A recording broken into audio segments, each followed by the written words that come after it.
See, we got a birthday in the chat. Shout out to J4555C. Happy birthday, my brother. A lot of September birthdays. It was my mom's birthday. It was one of my good friends' birthdays. A lot of birthdays in September. It feels like a brand new year too. I don't know why, but for me, September is like the new year. It's not really January, you know? Actually, in the Ethiopian calendar, September is the new year. Because actually my buddy, he's Eritrean, and he hit me up like 2 days ago. He's like, Happy New Year, brethren. I was like, that's crazy because it feels like a new year for me.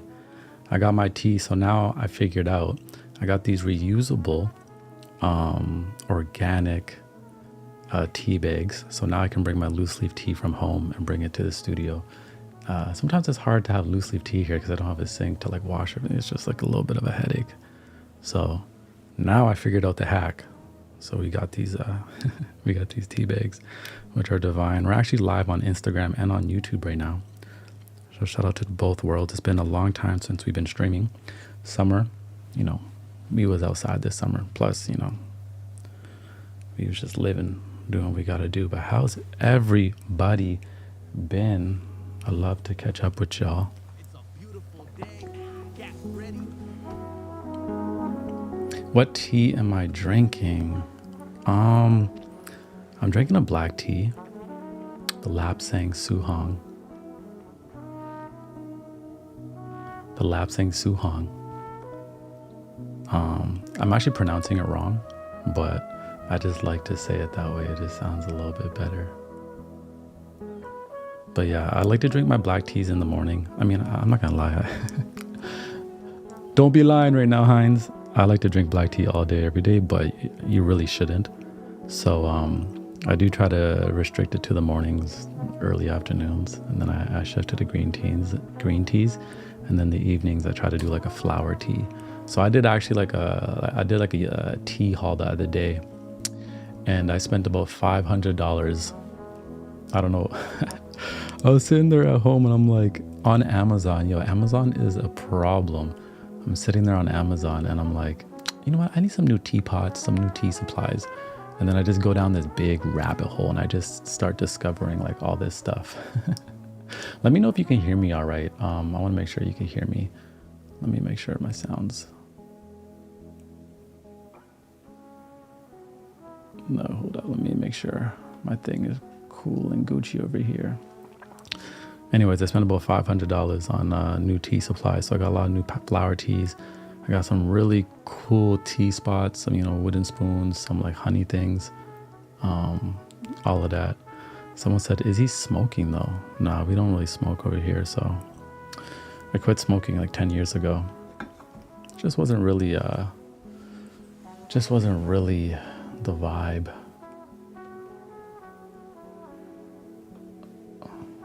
Spam. Sorry. Oops. Did I just lose the live here? Oh no. I think I did lose the live. There we go. Sorry, I just had to mute somebody who was saying some crazy stuff. Yeah, I had to do you like that. Okay. Awesome. Sound is great. Perfect. Just a chill stream today. No plan. Really just tapping back in. We just got new internet at the studio, so the internet was down for a while. Plus, again, it's been summertime. So beautiful to see some people here. We got Alessandro. We got E. Bushy. We got Lizette. What day is it today? Today is actually Friday the 13th. Isn't that crazy? Today's Friday the 13th. Kind of spooky. Kind of like it though. But yeah, anyways, I spent about $500 on a tea haul. And I think I should do a video actually, because it's like so much cool supplies. So we've been diving back into our teas. You know what actually happened in the summertime? I started drinking a little bit more coffee because it was like hot out. So I was drinking iced black coffee. And then what I noticed after a couple of weeks is that like coffee is just really not good for my nerves. Like I would say I'm somebody who doesn't like really struggle with anxiety much. You know, like when I was younger, I would get like social anxiety, but that was a little bit different. Like just unexplainable anxiety is not something I've really had to struggle with. But when I be drinking coffee, it's like I just get anxiety and I don't like it. So once I cut the coffee, I was like, oh yeah, no, why did I even start doing that? Like, just stay on top of the tea. I'm 100% a tea connoisseur lover. Like coffee, maybe like once in a rare moon, I'm gonna have it only as like a special experience type of thing. Maybe if I'm at like an Ethiopian restaurant. But besides that, nah, coffee's just not doing it.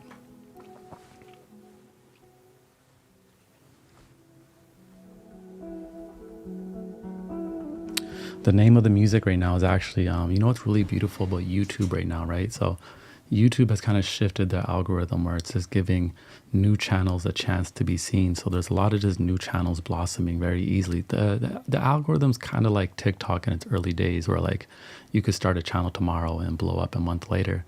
But because of that, there's just so many more musicians on my feed and like a lot of beautiful long mixes. So this one is by a musician called Kulu's Cafe Trumpet Meditations.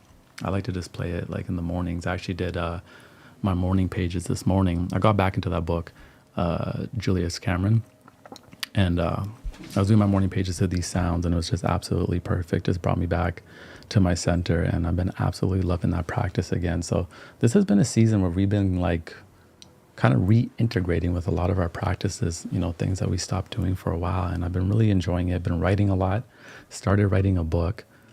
I started writing a book I'm actually like passionate about. For a while, people kept telling me, they're like, yo, Heinz, you need to write a book. And I was like, okay, like it seems like the thing you're supposed to do. And I would attempt it and then I would lose motivation on it. But I was doing it because it almost just like made sense. It's like something you're supposed to do as like a career thing, but I wasn't actually really that emotionally connected to it. And then randomly last Saturday, I'm just chilling and I'm playing this one artist named Shabaka. I'm just vibing out, I'm making tea. It's like late Saturday evening. I got the low lighting and I start reminiscing on my childhood. And boom, I get like this one idea and I just start writing about it. And next thing you know, 5 hours go by and I'm like deep writing something that like things that I'm like, I didn't even realize I could write. Like I'm actually very proud of what I was writing. And then I realized I'm like, oh, I think this is a book. So since then, I've just been heavy on the writing like every single day. And I'm like, oh my God, I think we're actually going to be able to put together a book. Now, I'm not really putting that pressure around it because I like to create from a place of purpose over pressure. Now, pressure is good sometimes when you put your back against the wall. You can really see what you're made out of. But I find that if you're constantly creating from a place of pressure, that's when procrastination really starts to like wreak havoc on your process, right? And then that's when perfectionism can become a prison for your expression. So I'm not trying to put pressure on myself that like it needs to be a book. I'm just writing in the meantime, but I've been enjoying it. And when I write, I like to just listen. I'm actually always listening to some type of sounds, which is quite beautiful. Quite beautiful. Yes, that book was called The Artist's Way. So I've been getting back into that this morning. The Artist's Way is by Julia Cameron. She really just helps and guides people kind of like nurture your inner child again, like your artistic side. And what I love about the morning pages is that you're supposed to wake up and just write 3 pages. It has to be 3 pages of whatever comes to mind. A lot of the times it's just gibberish, but you're really getting the inner critic within yourself out the way for the day. You know how you wake up in the morning and sometimes the first thing you do is you start judging yourself. You start worrying about the day and all that. Morning pages, that practice I find, you just get to place all your worries, your frustrations on a piece of paper and then come back to yourself. So I've been doing that practice every single day this week, and it's been really good. And I'm actually finding that each day, the morning pages is becoming more positive because like we're silencing that inner critic. I don't know about y'all. I have a big inner critic. If you have a big inner critic, let me know in the chat. Like you're hard on yourself. You expect more from yourself constantly. You struggle to celebrate yourself sometimes. Sometimes you're just capable of highlighting, the things you don't like about yourself and you forget about the things you do love about yourself. And just like you have to go to the gym and put yourself through exercises to grow your muscles, same thing goes with like our positivity and a healthy mindset. and our self-love, right? Like self-love is built by design. It's not just something we find. It's actually something that we build over time. You know, you have to build a foundation, just like you can't build a house in one day. You know, loving ourselves isn't a singular act. So really been loving the morning pages, Julia Cameron. Really been loving a few different people I've been tapping into. There's been listening to a lot of Scott Galloway for finances and just like society, economic stuff. Been listening to Rick Rubin. Been listening to Seth Godin, just for like creativity, purpose, you know, just doing the work. Been listening to, who else has I been listening to? What's that chick named? Mel Robbins. She's got the whole like high five book, which I actually like. I actually tried it. It sounds corny, but she like has this whole thing where in the morning you wake up and you're supposed to give yourself a high five in the mirror. And I guess they did research and data to back it up, but there's like a dopamine effect that happens. And it's true. I actually tried it. I've been doing that in the mornings, you know, just give yourself a little high five and you actually feel good. You know, just celebrate yourself for a moment. Be like, you got this for the day. So a lot of learning this season and I've really been enjoying it. Been learning Japanese. So that's been like a number one thing. Like any spare time I have, I'm consuming Japanese content. When I'm at the gym, I'm listening to Japanese stuff. Like whatever I'm doing, it's Japanese, just surrounding myself in that environment. When I'm on Netflix, I'm watching Japanese drama movies. You know, I'm reading the subtitles. I'm trying to get my brain to process and pick up on patterns. So really excited about that. Beyond just like the reasons why I want to learn Japanese is all obviously, you know, I'm going to go to Japan for a while, but I also want to learn Japanese just for my brain health, you know, just for the brain health, just to boost the brain, just to get some new, you know, connections within myself and like, you know, empower the brain like that. Plus coming back to my little instrument, which is the handpan. So let me know what you've been actually working on this season, what your intention is for this season. Since it's September, it just feels like a new year. So this is really like where I feel like I'm getting back to the work. This summer was incredibly, you know, hot outside. It was good. It was also hard, you know, this summer, you know, was just difficult. It was very difficult. We had a loss in the family. Unfortunately, my daughter's mother passed away and that was just really hard on us. So had to take a lot of time for myself and just like reprocess and then, you know, taking things very slow. So that's where we've been at. Japanese funk is a shish. Someone says love Mel Robbins. Yeah, Mel Robbins is very good. Very good. Happy Ethiopian New Year's, Ross. Yes, exactly. We were just talking about that. It's a new year. It's a new year. The Ethiopian calendar. We got Layla, who is doing some yoga instruction. We got someone working on some live shows. Got Kanari here. Thank you, thank you. Thank you for the well wishes. Thank you, thank you, thank you, thank you. Someone says stem player collecting dust. Oh, you remember the stem player? You know what? You know what's crazy, Andre? Stem player is collecting dust. It is, but we got so much other equipment that we've been playing with. So I've also been playing with some like sounds and stuff, like creating some sound drops because we're gonna get back into like the study streams and things like that. So we had this one intro I like that I just designed. Try to pick it up for the live streams, you know, when we start really getting back into the live stream flow. Is this it? Yeah, I think so. It's a beautiful day. Get ready. To tune in to The number one chill spot on the internet.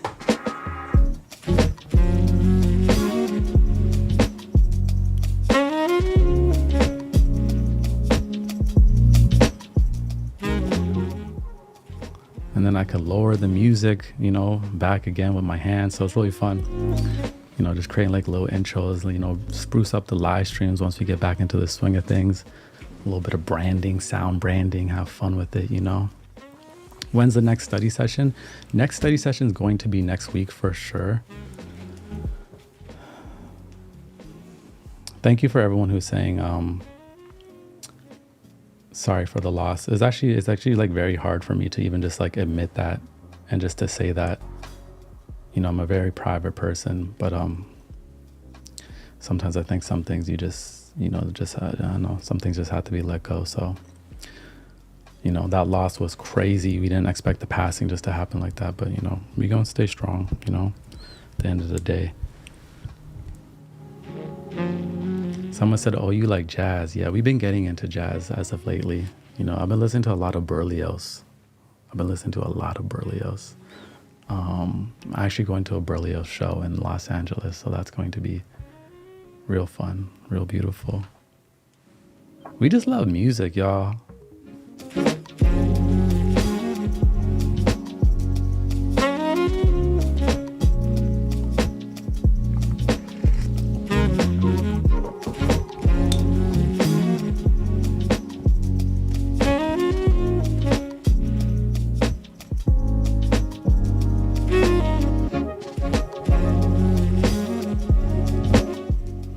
How do you spell Berlioz? You know what? I would actually just play some, but unfortunately, Instagram. I am live right now on Instagram and on YouTube, and Instagram just does not allow for like a lot of music, so I have to use royalty-free music. So a lot of this music I have is stuff I got from Epidemic Sound, or else I would play some Berlioz for you, but unfortunately, I can't right now. I just can't. But next time, if you are from Instagram and you're not subscribed on YouTube, make sure to subscribe on the YouTube, because that's where we can when I'm not live on Instagram, that's where we can really play a lot of music and stuff like that. I still get copyrights on YouTube, but at least they don't kick you off. So that's the beautiful thing, The number one chill spot on the internet. Rachel says, Brother Hines, would you host a meet and greet in LA, please? Hey, maybe that's actually something I should do.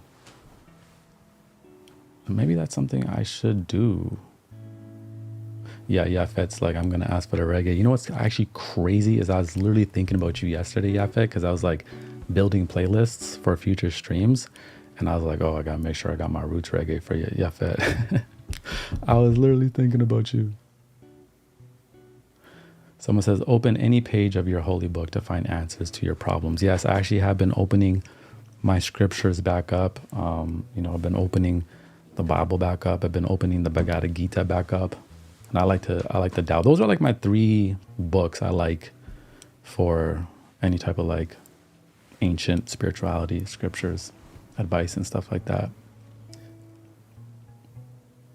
Someone says, do you like the artist Broke for Free? I've never. Someone says, do you have a course where you show how to make videos like this? Actually, yeah. So we actually have a private community space, and in there's a creator tier. And I actually hop on Zoom twice a month with creators, and I mentor creators and guide them. There's also some videos in there of my behind the scenes process. And actually after this live stream, I'm actually creating more classes and courses for there. So the one I'm creating today is personal branding and authenticity. Then I'm moving into speaking. And then I'm probably going to dive a little bit deeper again into sound design, because I really do think, and I'm also going to be creating a live streaming module, because actually I think one of the biggest opportunities right now for creators is live streaming. You know what I mean? That direct connection with the community. It's a good way to create tons of content. And I think in this era, as we move towards AI, people are just going to be searching for that humanity, that human connection, so much. So I really want to, one of the students in the creator tier actually started live streaming, and he's been loving the flow, and it's been really unlocking a lot of expression for him. So the way you speak on live stream will actually be a little bit different versus if you're just making a 10-second Instagram video, because it's long form, right? So your energy is much more in a different tone. Connected Dread, yeah, definitely. If you go to my website, you can also just sign up for my newsletter, and I'm going to be also sharing tips and stuff in my newsletter. Go to hines.com/start, or go to hines.site. It's in my bio. Sign up for the newsletter. That's another thing I'm going to be focusing on, since I've you know what I realized? Sometimes we're looking for passion, But passion can follow us. Like we can create passion for something through determination and consistency. I'll be completely honest. I used to hate writing. I don't know if there's any podcast listeners in here of my podcast, but the first 200 podcasts, I never wrote anything down. Maybe even first 250 podcasts, I never wrote anything down. I just like, in my mind, kind of like how Jay-Z be writing his raps. I was doing like the same thing. And then I started writing, but writing was a little bit difficult for me. And then just over time through writing every day, I write every single day, probably an hour every single day. I started to really develop like a love for writing. And that's now how I've come to the point of like beginning to write a book. But now I'm also like, I really want to like get back into like the newsletters, but write them from a different tone, different texture, different direction. Maybe start a Substack, a free one, and start writing some articles there. I'm not sure, just trying to find different outlets for the creativity.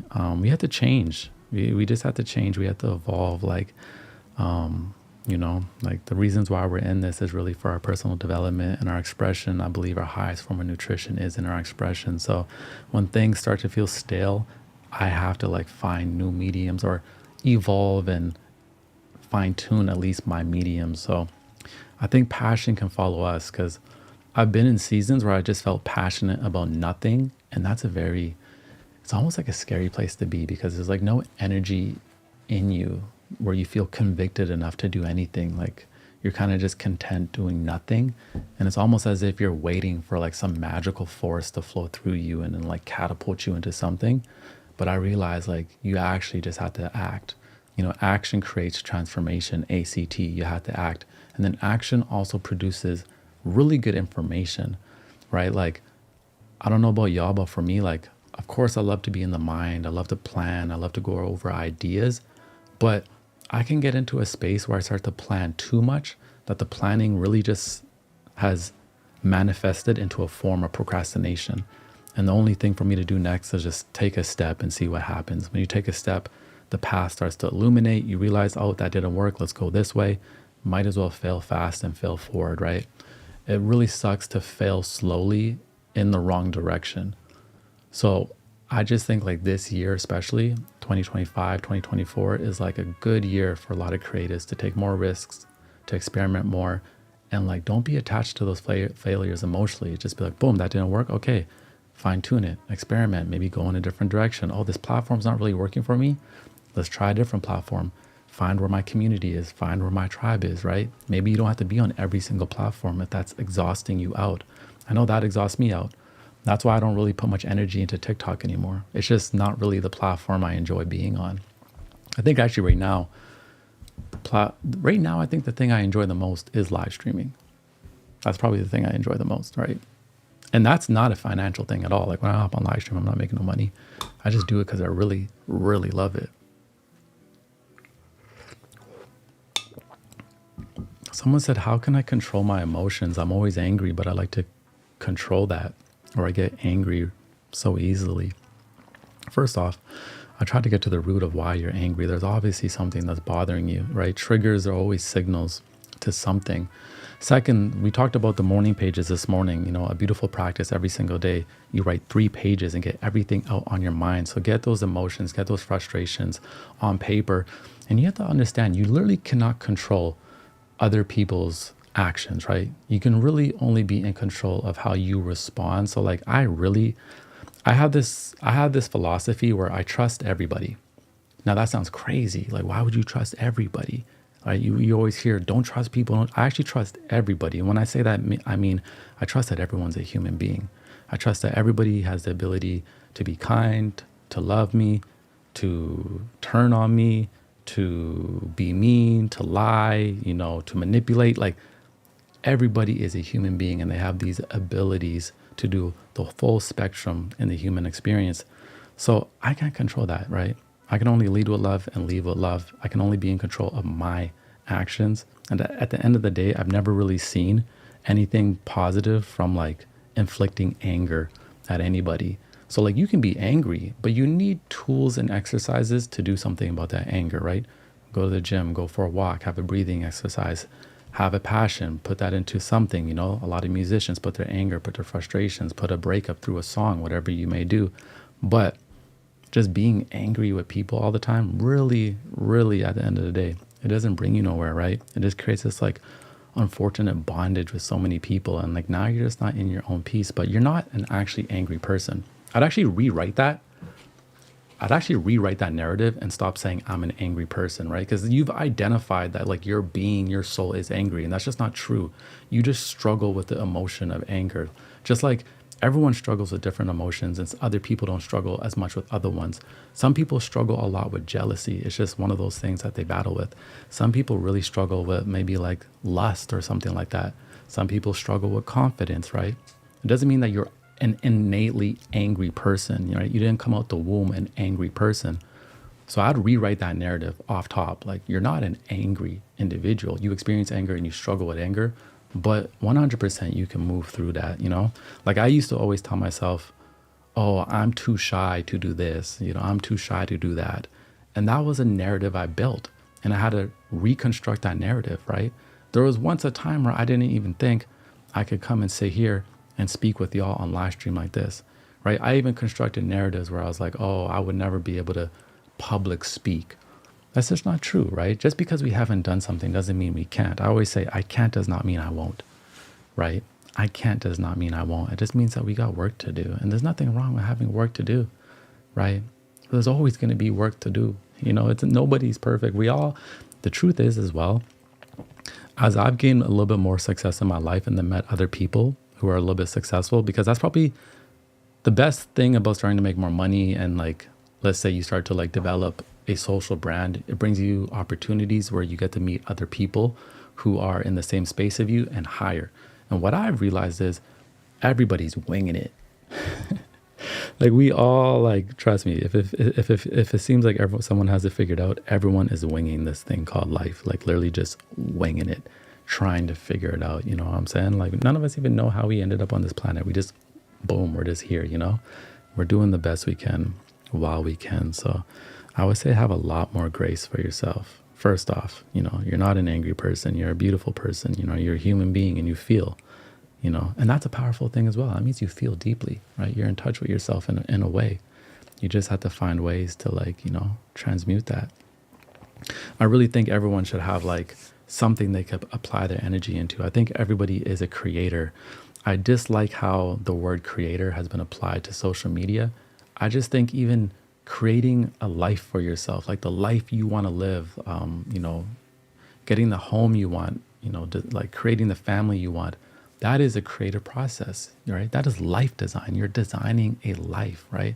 The way you wake up, the way you spend your time, you know, the clothes you wear, the textures, the scents that you're wearing, it's all like a form of expression and creativity.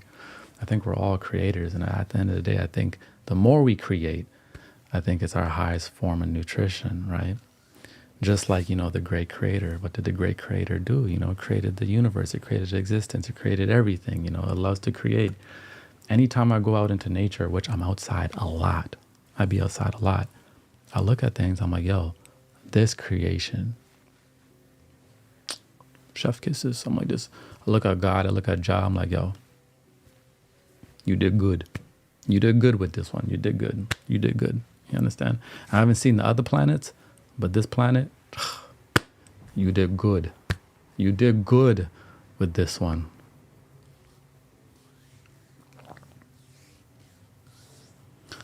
Someone said it's God's love that makes us live. Let's us try to let it be all. Yes, yes, yes. And everybody, you know, if you got some advice for the individual that asked about the anger, you know, just throw it in the chat. Everybody here has so much knowledge and experiences and like a unique perspective. I truly believe in that. You know, I believe a lot of your credentials is just in your perspective, right? Nobody has lived your life. So everyone has some type of value and like wisdom to share, you know, your experience. You've gone through things that other people haven't experienced. So pass it forward, you know, tell your story. I really do think like the greatest story is the one that you are living yourself. And then also like Jesus' story, because that story has just stood the test of time. You know what I'm saying? But your story is like, you know, the greatest story being told. And, you know, when you share it, when you live it, and, you know, when you offer some insights to others, you know, that is doing something on this planet. So thoughts about creative freedom. Maybe break that down a little bit for me, so I know what you mean by that. So I know what you mean by that. Let me see if I got some different royalty-free music.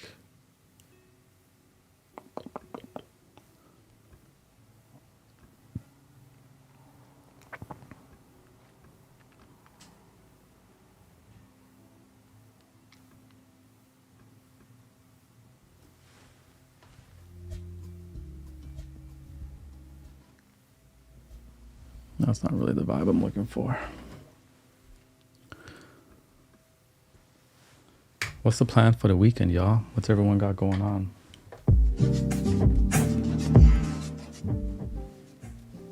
Grab your tea, sit back, and tune in to the number one chill spot on the internet.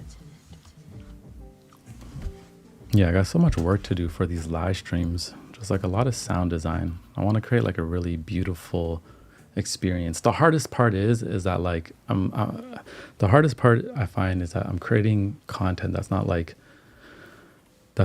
tied to anybody else, right? Like it's like I don't have any guests, and I would do that. It's just I live in Canada. It's really hard to get like a guest on the show unless I zoom them in, but I just kind of like in-person things. And then also I just don't talk about like stuff in the media like that, because I just think there's already so much people doing that and like gossip and things like that. So one of the hardest parts is just like, maybe I get too much in my mind though, but like, you know, being able to, I would love to actually stream daily, like a 2-hour show daily. I think where I psych myself out is I'm like, do I have 2 hours of content daily to speak about, you know, without like, because I don't want to marry my spirit to the world. You know, like a lot of creators who do some type of daily show, it's very reflective of what's happening in politics or like with celebrities. And I'm just not interested in that at all. It's not the direction I want to go, because then I have to stay up to date what's happening in the world. And that's just not going to be good for my peace. But then I was sitting there yesterday and I was like, you know what? Maybe we should relieve the pressure off of ourselves and more create an open space for exploration, right? It's not about coming here and like having something necessary to say every single time, but it's about creating questions together and going on that journey together, right? So it's more of an open space for exploration. That's what I told myself, at least yesterday. But that's something I really like to do. I'd really like to create like a nice, cohesive, beautiful show online that's daily maybe. And then once we feel like that has been perfected, and that's subjective, right? Like what is perfection? Things can always get better. But once we feel like that's been perfected, then it's like, yeah, let's do it in person, right? Let's create like a physical experience, you know, something that's real beautiful. Because I do think in this new era where everything is so concentrated online, is that we're going to need more experiences offline, right? More experiences offline for people to connect, right? To make those connections, to have that networked, you know, to feel different things. Like the views are definitely better offline. So that's like my overall, you know, grand idea at the moment. You know, that's kind of what excites me. It's like a bigger vision for myself instead of just like the idea of, I don't like the idea of like just feeling like I got to make videos to feed the algorithm, you know, like it just doesn't really excite me. Like I don't even like, I'll be honest, I don't even be watching reels or TikToks like that. You know, I'm more so just like, how can we create a nice cohesive experience that's there? Something that, you know, people can turn on and like, you don't even have to look at the screen. You could be washing the dishes, you could be cleaning the house, you could be painting, whatever it is, but there's this beautiful background that's just kind of like guiding you and adding a little bit of value to your day. And hopefully we can do it, and hopefully it can, you know, become a thing and, you know, be consistent, and hopefully we can find unique ways that align with it to monetize it in a way that doesn't sacrifice the actual, you know, contents of it. So we'll see. You know, I think it's really good for creatives to like meet up and like talk about our visions and our plans, because a lot of the times your visions can become a prison if they just stay in your mind. And again, we're all really just figuring it out. So I love doing this. You know, every other week we hop on Zoom in my creator tier in our private community, and we just talk about our plans and things like that. It really helps because sometimes we could be way, way too far off in the mind, way too far off in the mind. Someone says, that's what I love about your content. I can just listen and it feels peaceful. I'm glad that it's received like that for some, because that was like my intention. There's definitely, because once I started to realize that like we're in the attention economy, right? And everyone is obviously fighting for your attention because attention actually equals dollars, right? Like if you have views, that can be monetized. But like, I know how I feel if I'm like glued to the screen consuming things that like, I don't know, that like worry me or give me anxiety or whatever it is, right? Like, I just don't feel good after. And I would hate to produce that feeling for somebody else. I would hate to produce a negative feeling like that for somebody else, for my own personal gain. So that's why I'm more so like, I'd rather just create something that could also, like, you could look at the screen, but you also don't even have to. Like, it's just there for you, and there's some type of value. If it's in like the messages, the words, the sounds, maybe it's just a calm energy, whatever it is, it's like, it's of value for the day. That's my intention. Now it's very hard because you're also like, you're also just competing with the noise, and the noise is a lot sexier, right? Like there's something about human beings where we're really drawn to like negativity and drama, or like, the chaos and politics. There's something about that, but so it's really difficult when you don't go that direction. But we're gonna figure it out. How many do we have any creators in the building right now? Anybody that does their thing on social media? Anybody that's trying to? Anybody that's interested in it?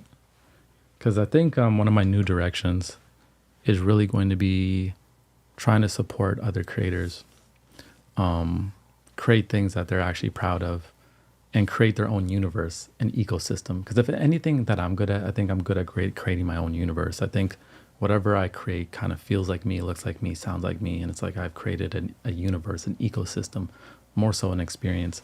I want to try to help as many creators do that as well. Because as I look into like the creator spaces, I see some potential problems, like, the AI thing. Even though I love like how AI can make things easier, there's going to be a lot more AI content, which is clearly going to make a lot of noise online. It's going to drown out a lot of the good stuff.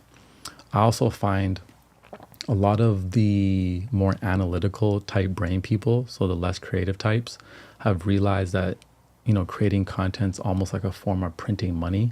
So because they're very organized and structured, and they not as like, they don't have their emotions involved with their like content, it's more so just trying to print money, that they're also like really doing well online by like, just like selling whatever they're selling. So that creates as well, I'm not gonna say noise, but that creates like less space on these feeds for a lot of like the artistic creative types, especially the ones that struggle with consistency, which that is something I want to help people with, is consistency, because that's just something that's helped me grow. Like my podcast was Monday to Friday every day for 2 years. From March to June, I posted twice a day every day on Instagram, grew 250,000 followers. Then I took a break. Right. So I go into different seasons, but I know how to like be very consistent. And a lot of times the only thing stopping a lot of people from growing is that consistency. So that is one thing I want to help people with. And I've been working like tiredly day and night trying to figure out what is the best way to do that. Just takes time. Someone says, do you still do ASMR? ASMR would be, ASMR is a side quest I want to do. I actually want to get into synthesizers and like the whole industry where you can like make music out of plants. I have a buddy that does it. He attaches like wires and like equipment to like mushrooms that make sounds. I want to do that, but with like a ASMR effect. The thing is, there's just so many things I want to do right now. It's hard to do everything. So I'm still learning how to like simplify and just stick to a couple things. But yeah, I will do an ASMR channel like one day, just strictly ASMR, 100%. Just ASMR, just strictly for the fun of it. It'll be beautiful. Someone said, what camera do you use? I use Sony cameras. So these are the FX3s. I also have a Sony EV1 at home, but my favorite camera at the moment that I use is the Fuji XV100. And most of the time people use it for photos. I've actually been using it just for little video clips. The picture quality is just absolutely amazing. You can like basically color grade in the camera. Yeah, I'm gonna start creating. I actually created a new scene at home that like mirrors my original scene when I first started creating content on YouTube, like in my kitchen with the tea and stuff like that. So there's actually those type of videos coming back because finally like my living room feels cozy enough for me. I'm like the type of creator, it's like the environment has to be, it has to feel a certain way for me. Like it has to look a certain way. Like, so it took me a very long time to like get my living room to feel good enough for like a on camera setup. But we there now. So, and then the problem is I don't like the light that comes in during the day, so I have to film late at night. So that's another hurdle, but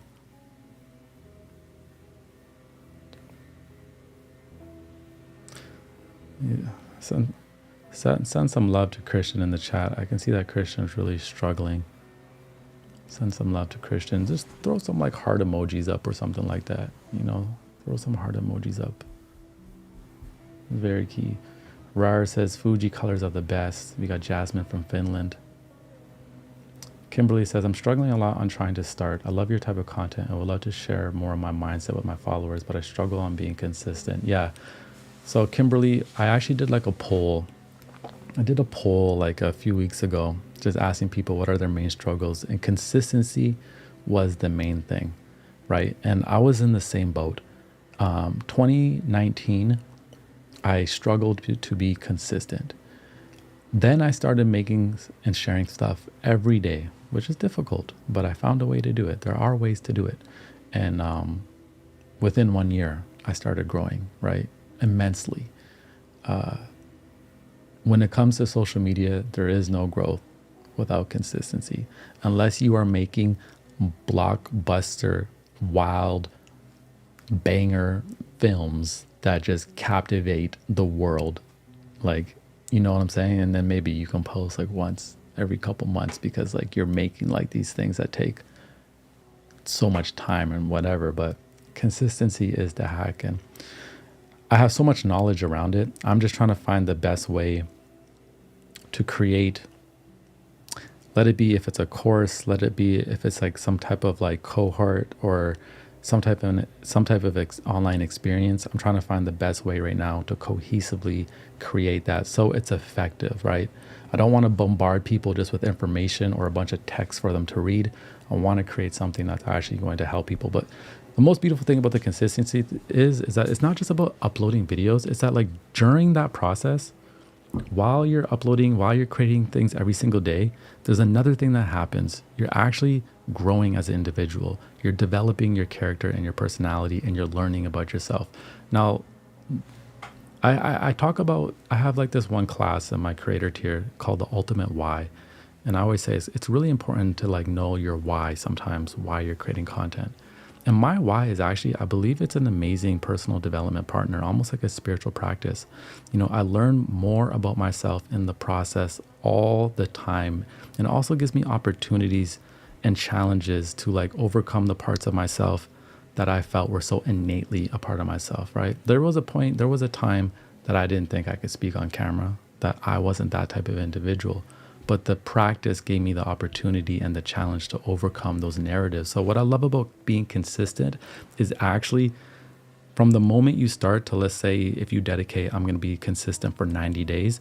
At the end of that 90 days, you're a different person. Not only do you have a little bit more success on social media, but like internally as an individual, you are a different person, right? Because you have to overcome so much self-doubt in that process, right? You have to show up for yourself every single day. You're not going to be in the mood sometimes to create, right? And that can't be a reason why you don't either when you make that commitment that you're going to be consistent. So there's all these hurdles you overcome, and you ultimately become a new person, a stronger person, right? So that's what I love. It's almost like it could be like your sparring partner in a way, right? It strengthens you. So that's like that is one of my main ultimate whys. A Zenless says I'm a Canon girl through and through. You know what? I used to be a Canon. My first camera was the Canon T2i.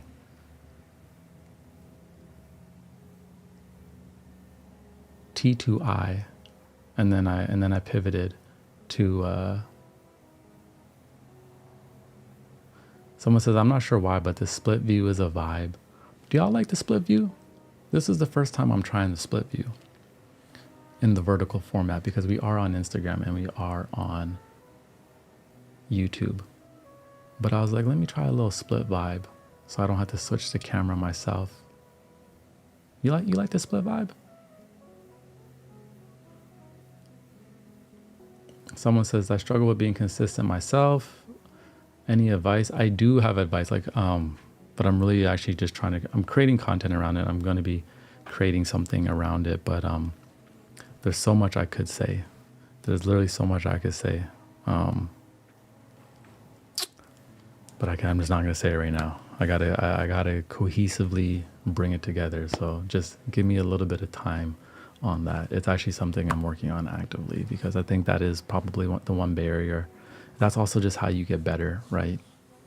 You get better through that consistency. So split views a vibe. Thank you.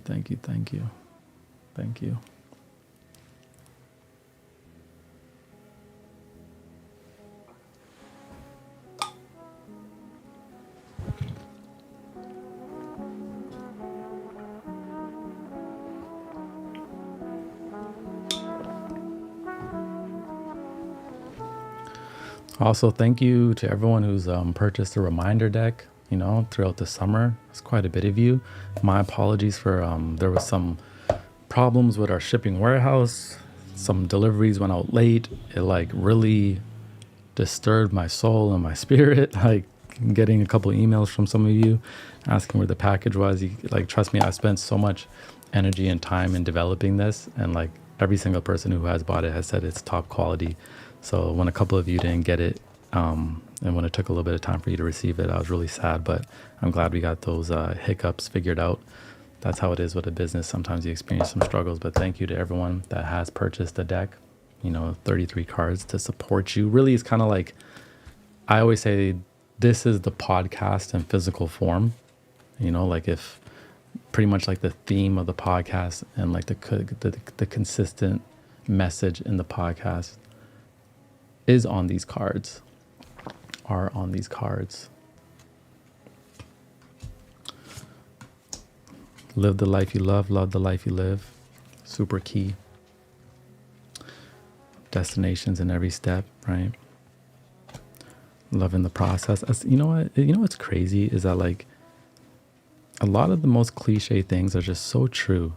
And sometimes it'd be so annoying to hear it, like love the process. It's like, I know, but it's like we forget. Like, it's like, that's why I kind of like to just, like really just remind ourselves of the things we already know that we forgot, like a lot of the times we don't need new information. A lot of the times we don't have to read like 20 new books, but a lot of times we just have to come back to those simple universal truths that we let go of and we forgot, and make sure we're actually implementing them, especially in this information era where there's like so much information, so much podcasts, so many experts telling you how to live. And it's just like, it can be too much sometimes. Sometimes I'm like, I just don't want to listen to another expert tell me how I'm supposed to eat or what the most perfect routine is. I just don't. I just want to craft it myself. I just want to experience. I want to love the process. I want to create a unique way for myself and make sure that I'm remembering the simple things like loving the process, right? Because some days I'm not loving the process. Some days I forget. Some days I fall out of gratitude.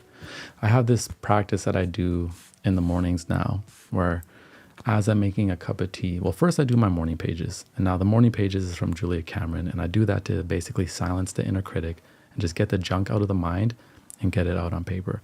Then when I go and make a cup of tea, always loose leaf, right? We always do the loose leaf. But as I'm boiling the water, I go over gratitude. And I just the whole time the water's boiling, I'm just listing off things that I'm grateful for. Once the water's done boiling, I grab a teapot, put my tea in there, grab some water, put it in. Now, as I'm steeping the tea, I pick at least 3 things that I'm proud of, present or past. It could be something that happened in grade 4. I do not care.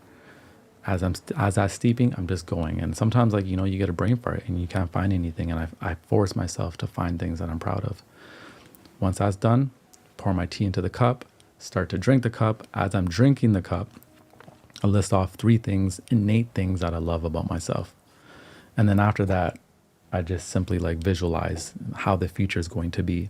And I've been doing that every single morning, and it's been real great. It's been a real great practice because you have to remind yourself who you are sometimes. Sometimes you have to remind yourself of your vision, why you're doing what you're doing. So I have a morning checklist. I'm going to share my morning checklist with you. So every morning there's 1, 2, 3, 5 things that I have to do every single morning. And so I have a computer in my living room, and it's a big monitor. And on that monitor, before I go to bed, I put up my calendar. So my calendar has what I got to do for the day. And then I put my checklist.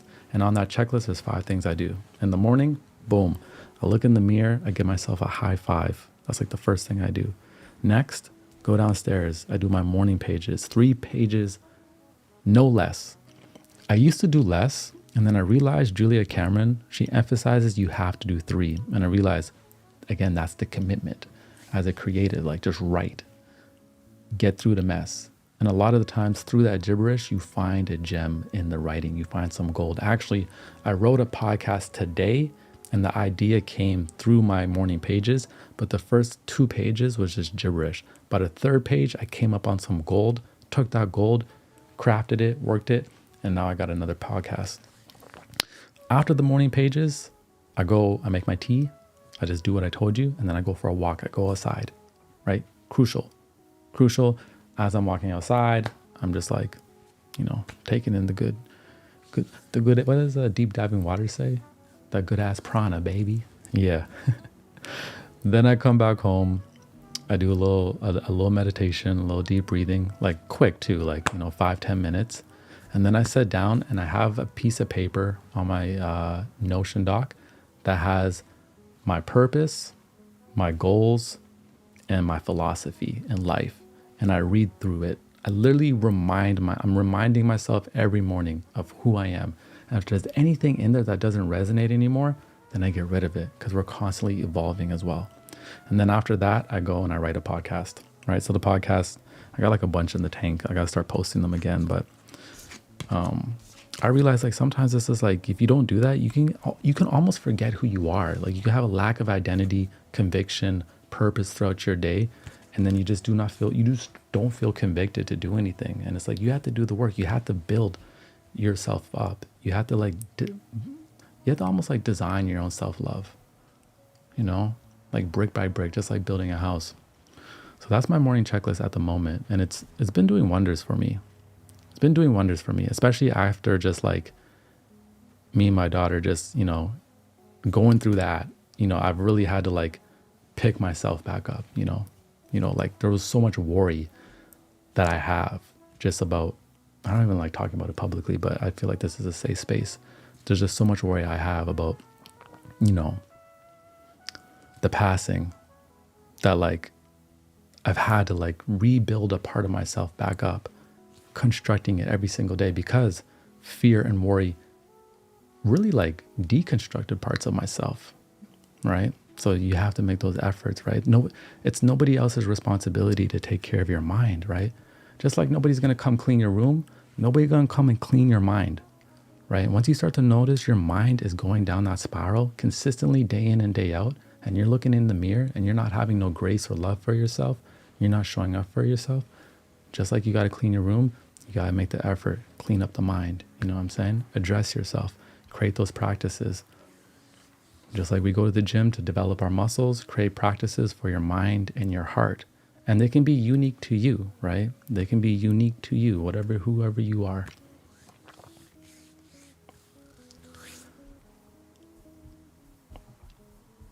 I think I'll do a video maybe on it.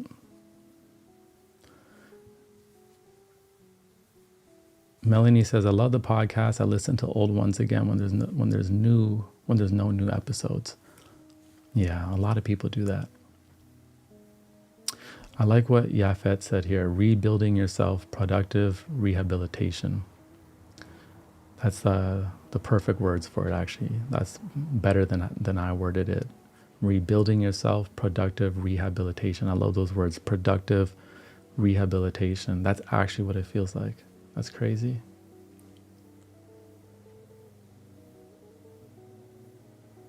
Can you do a video about meditation? Listen, I'm not a meditation expert. I love to meditate, but it's not like I'm a meditation expert. But I can do one, you know. But I'm just gonna like say, you know, I do make guided meditations as well. But I just do not believe I'm like the expert on meditation. You know, I like to meditate, and I like to make my own meditation practices for other people. And I have a few in our community space. And I think they're really good. I think like the sound is really cool, you know, all of that.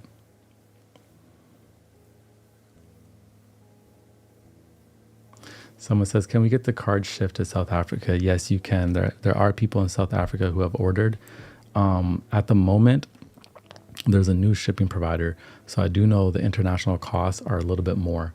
So like if you were going to order, like the shipping, I'm just going to give you a caveat. The shipping may be a lot. I'm not sure. It will let you know in the checkout. But yeah, you can. I'm also designing some merch, some real cool merch. I'm just waiting for the designer right now to get back to me. But I got some merch I'm excited about. Like stuff I generally just want to wear myself, you know.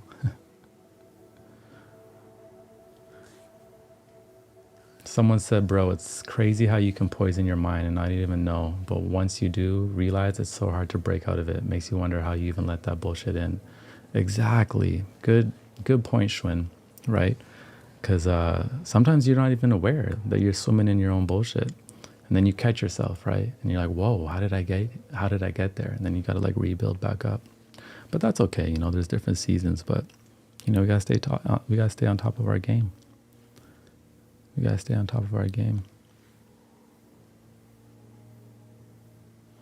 Bella says we're definitely ordering one deck to Mexico.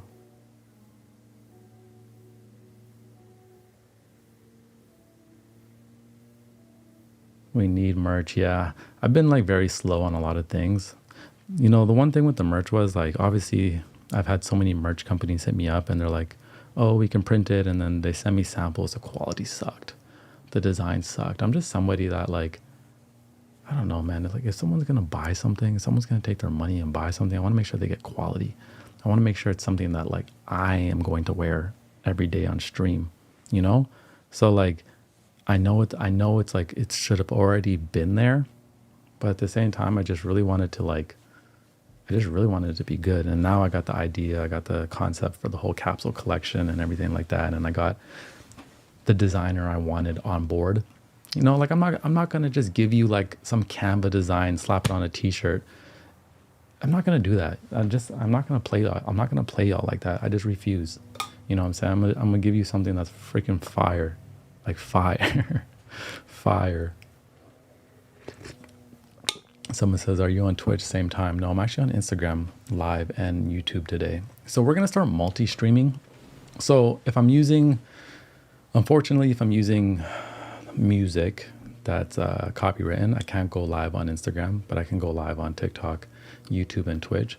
But most time when I am streaming from now on, I will be multi-streaming to multiple platforms, except for the study streams. Study streams will be exclusively on YouTube. Assad from Kenya says, your words changed my life. I think the words just signaled you to change your life. But shout out to Kenya, because I went to Kenya last year and Kenya changed my life to the point I think about Kenya at least four times a week.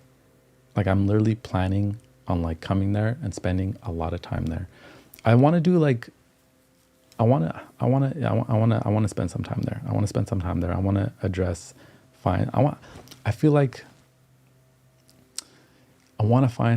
it sounds weird to say I want to find some problems and solve them, but I want to be involved in helping.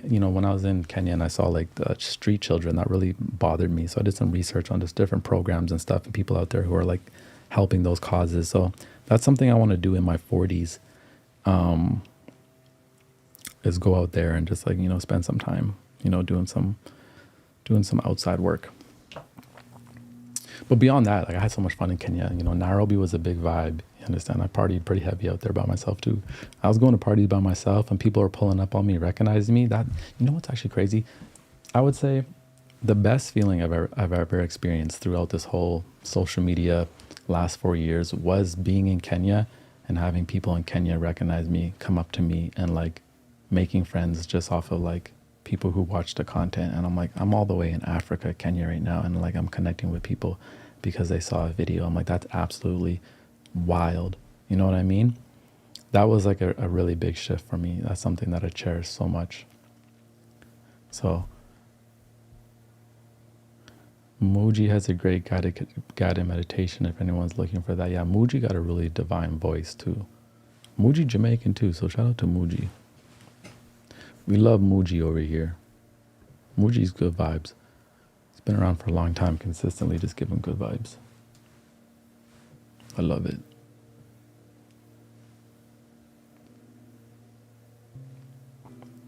Today we just chilling, no plan.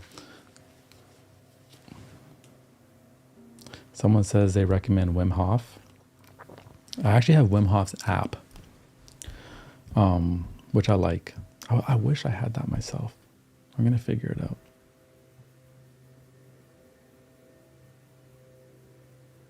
I'll figure it out.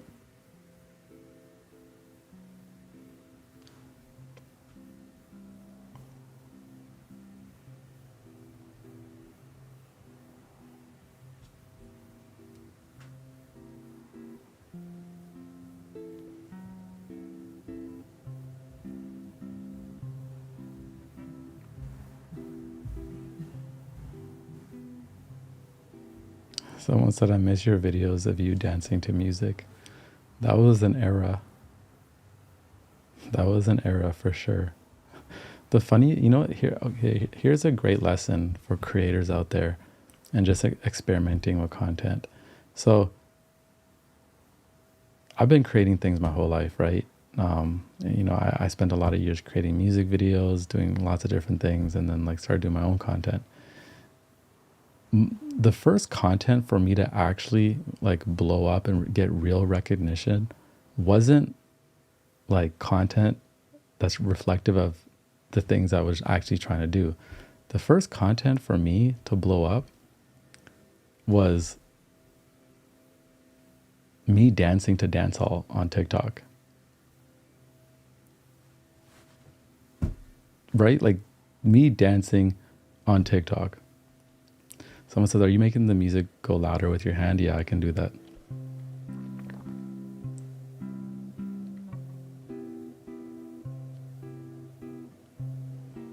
And I was wilding out, the dance, right? So like, and then I was becoming known for like the dancing guy to dance hall on TikTok. And I was like, this is fun, but maybe I got to pivot. Not maybe, I was like, let me pivot. And like, now let me like introduce the podcast to the TikTok people, because I'm not a dancer. So like, I'm really not trying to go down that direction because I'm not a dancer. I was actually just literally just having fun. It was just, I would be filming stuff all day for other people, and I would come home, and like the best way for me just to like, I don't know, express myself and have a good time was like put on some old reggae classics, and then I would like dance on TikTok. It was freaking hilarious. I can't believe I was doing, I need to come back and do that. I need to catch that vibe again.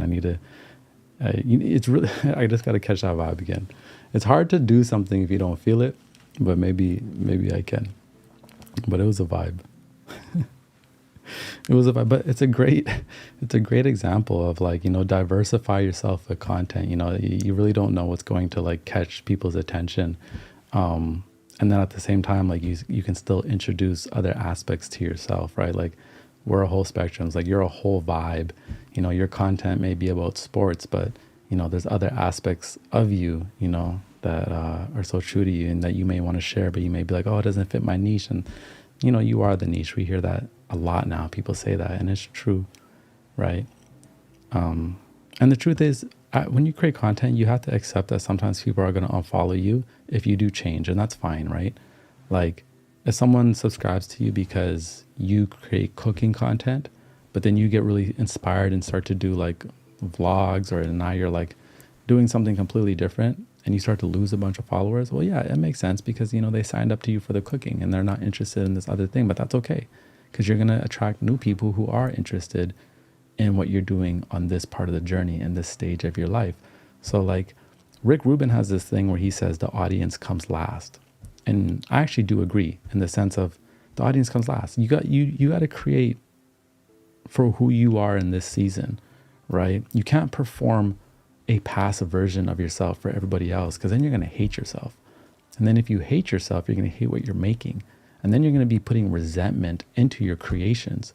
And then people are going to feel that. So that's very unfortunate, right?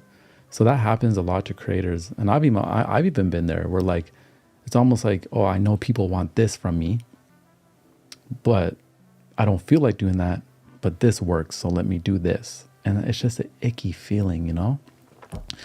That's when I started exploring live streaming. That really freed myself up to kind of like, you know, just express in a different way.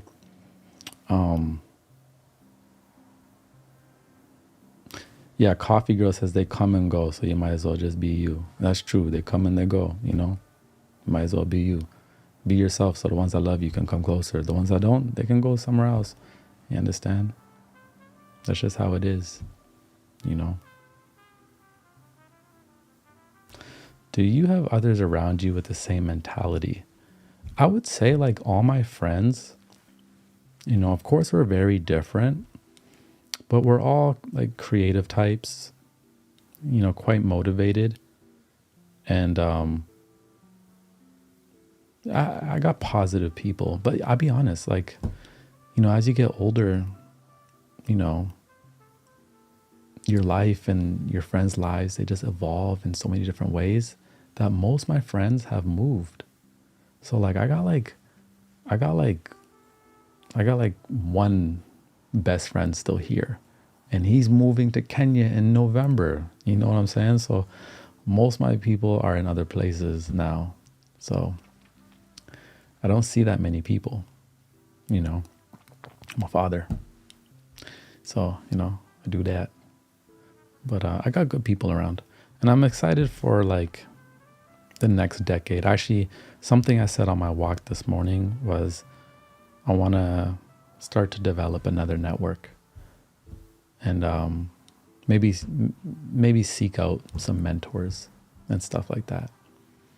And even on my creator tier, you know, we hop on Zoom every 2 weeks in our private community and we chat, and that's even becoming its own community, you know, building relationships through there. So sometimes if you can't meet people in your own city, you can still meet people online by joining communities. I think we moved from the information era and now we're like more in like a community connection type of era. So yeah, I think a lot of my new connections may be built, you know, through like the internet and then meeting up with people offline.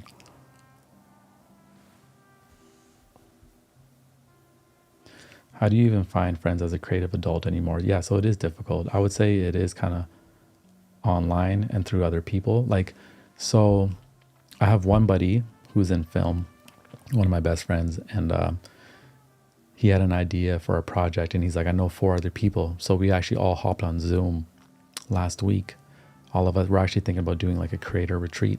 So we all hopped on Zoom last week. So through that call, I just met like 4 or 5 different guys that were all very aligned. And, you know, it was a great vibe. We all hung out for like 2 hours. So that already feels like the beginning of like some possible new friendships. So I find as like a creative adult or like as an adult, yeah, it's really hard to make friends, especially if you like work for yourself. Like I don't get up and go to an office every day. I don't get up and get to see people every day. So it is actually quite difficult to make new connections. So it actually kind of takes effort and intention, and really the online world helps by bridging that and then creating projects and then meeting up in real life. But, you know, I think in a couple of years, I'm going to end up in Japan. So I'm going to be in a new environment, having to make new friends, trying to speak a new language. That's a gift I want to give to myself. You know, me and my daughter talk about it quite a bit. You know, she's learning Japanese too.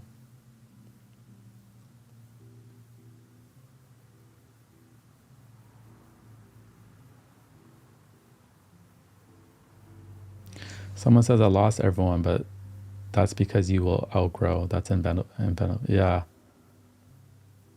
that's true too. You know, as you grow, like people, you become distant. Your interests change. Careers are so different. Sometimes it's hard to meet up. You know, and then once you start having kids, like that's really when my life changed a lot. And I had a kid young, right? So when you have children, it's like you're on a different tempo, right? You're on a different frequency. Like I have friends still to this day who like it's almost as if they forget. Like I got one buddy, he gets mad at me. Yeah, I haven't seen you. I'm like, bro, I'm busy. He's like, you know, he's like, wait, I'm like, I'm busy. I have a whole daughter. You know what I'm saying? Like I'm busy. Like when I have free time, a lot of the time I'm just trying to be with myself. I'm trying to do the things I didn't have time to do during the week, you know? So like, give me some grace. So life changes. Someone says, are you in Toronto? No, I'm in Vancouver. I'm in Vancouver.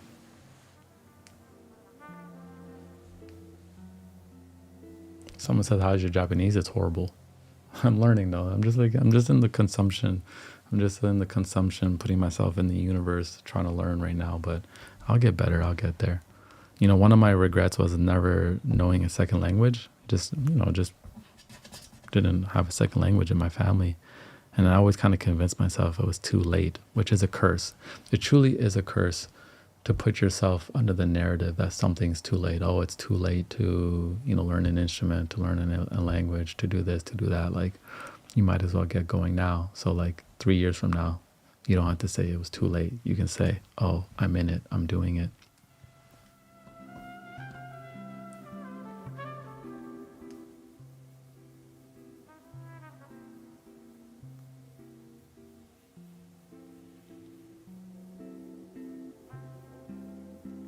Is Vancouver a city? Vancouver is a city. Yeah, it's a city in British Columbia, Canada.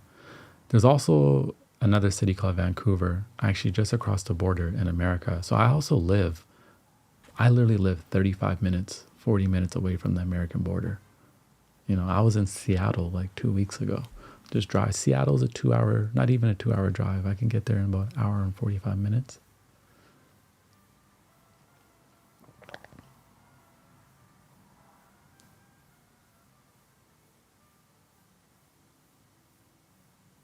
Yeah.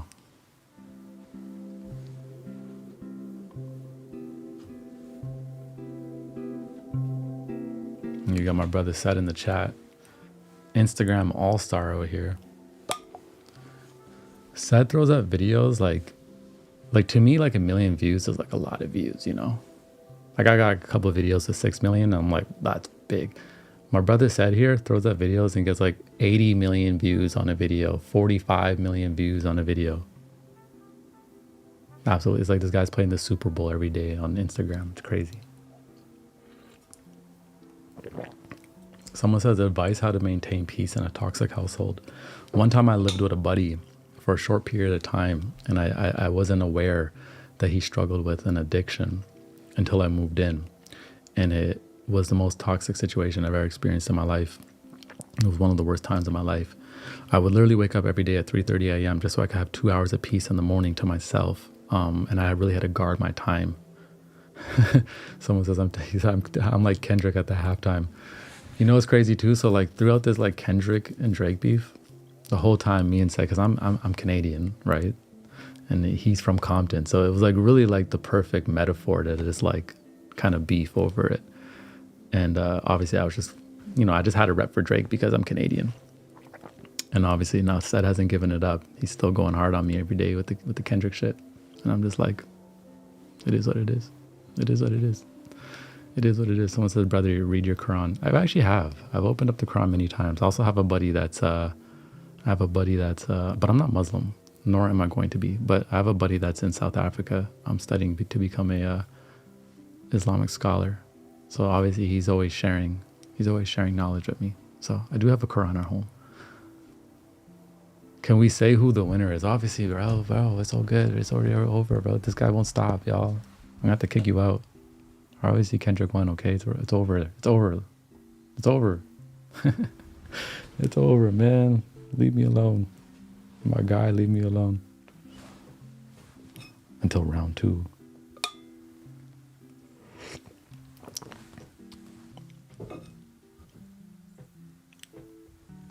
Yeah, go check out. Go check. Bro, I just feel like, I'm gonna say this one though. I do feel like Kendrick's kind of like riding it a little bit too heavy now. It's like, bro, relax. Like, it's over. Like, you don't have to like keep going. Like, it seems like he can only get attention by keep going on it. So it's like, I'm kind of just like, bro, we're off it. Like we don't need that song playing again at the Super Bowl. Like, relax.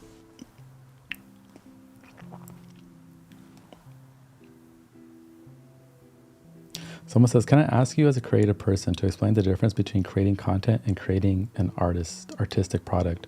Yeah, this is actually something I talked about last week on Zoom with a couple buddies.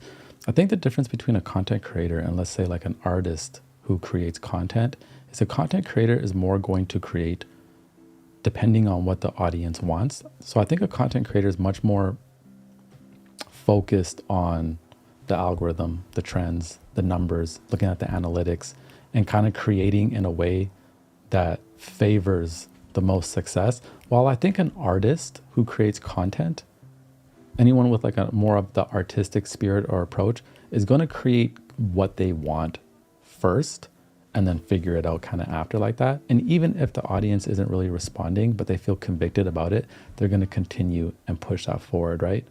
So I think that's kind of the difference in my opinion. Right, because a lot of people say, hey, like, if the audience will tell you what to make, and if like you do something and they don't like it, stop doing that, do what they want. I think that's a very much so a content creator approach, and there's nothing wrong with that approach, right? That approach can get you much more immediate results and whatnot.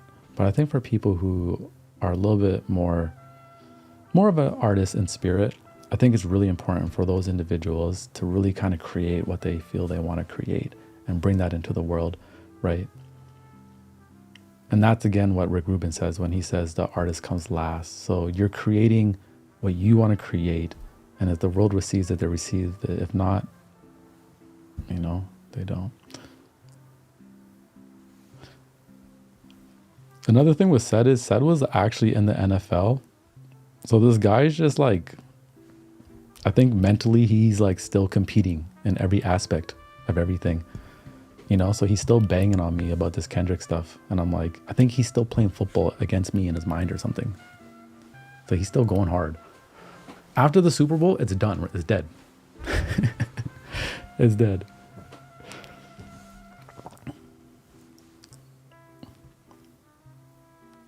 Someone says we were created to create. Yeah, I agree.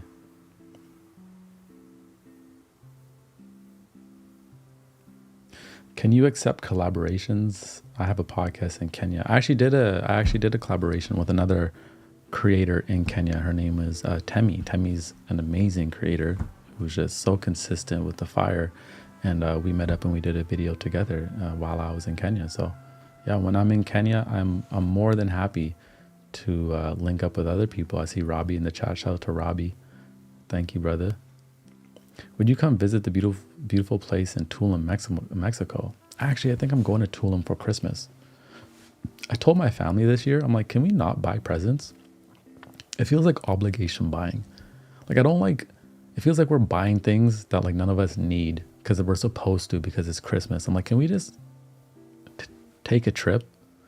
Can we just go have an experience together? So last weekend we were talking about going to Tulum, Mexico for Christmas instead. I was like, it'll be better. We'd be way more present with one another. We can skip the cold weather. We'll scratch the presents, and the present will be us having an experience. And they were on board. So someone said, what's your dream collab? Let me think on that one.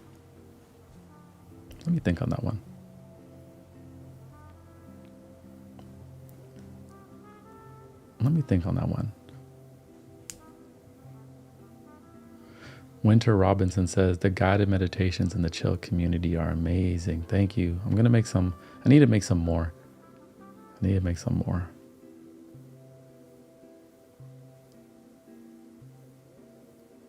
What's your dream collab? I don't know, actually. I'm not sure. I think there's people I'd like to talk to. You know, like lately I've been listening to different people. And there's this guy I just discovered, Scott Galloway. He's got a couple books on finance.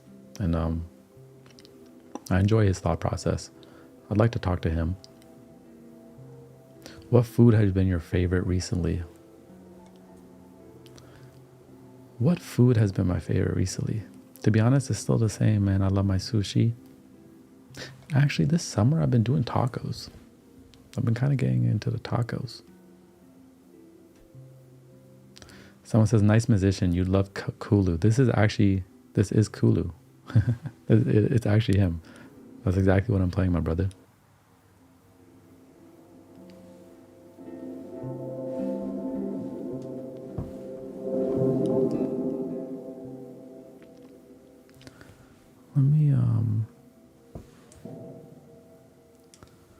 Let me find a different sound.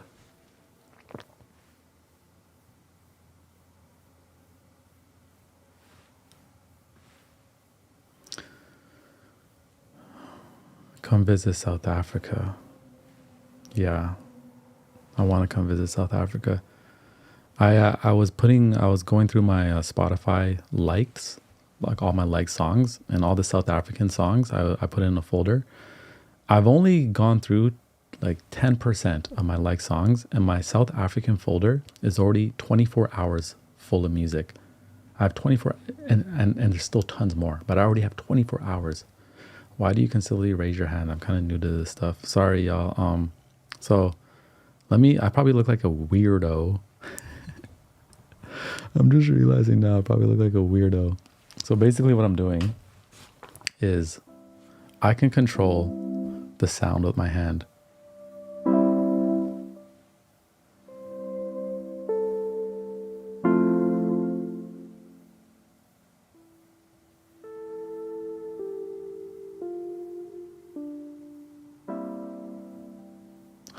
I can just the volume. I can kind of control the EQ, and for me, I just do that because sometimes, like today we're just hanging out and we're talking, but when I'm like in a real flow of things and like we have a structure, sometimes I don't want to go over here. It's kind of just more intuitive to like do it with this. Now it kind of looks silly, but it feels cool. So that's what's cool. So that's why I do that. That's why I do that. I'm a nerd, y'all. I'm just a nerd. I'm just a big nerd. See, and then I can do the EQ.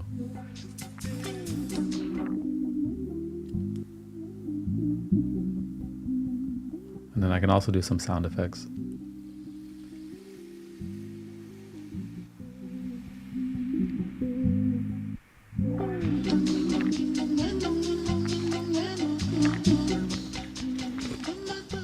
Someone said, I thought you were protecting yourself from the evil eye and stuff. I am not a superstitious individual, so no, I wouldn't be doing that. I'm the type of individual who's basically like, someone today told me they're like, it's Friday the 13th. I'm like, cool.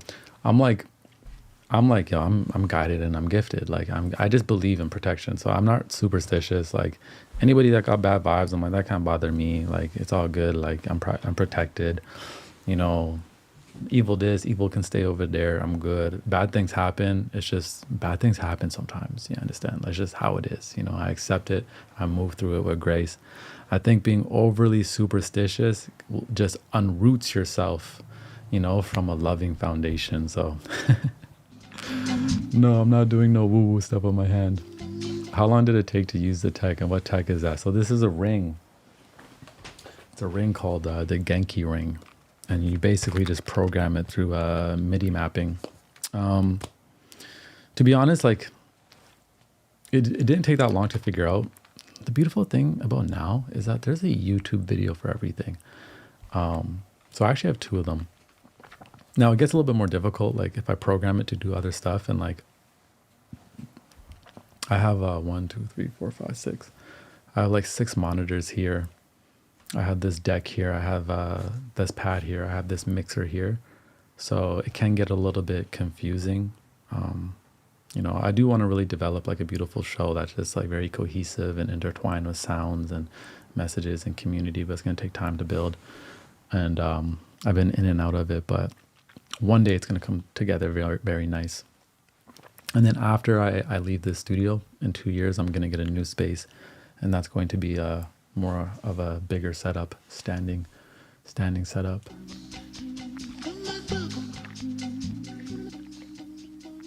Someone says, how did you get into a beat map? Someone says, I need that song name. So actually this song is actually a sample.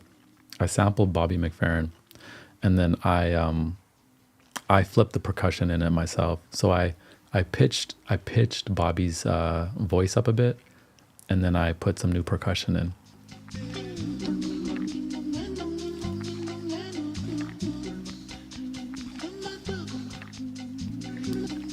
So actually, I did like a party for Instagram. Helped put together a party in New York, and when you entered the party, you went through this elevator, and this big elevator, like you could fit a car in this elevator. It's massive. The elevator was full of plants, and they had tea in there, and they had this sound playing. So it was my sound playing, which was so that was cool. No one knows I did that, but that was cool.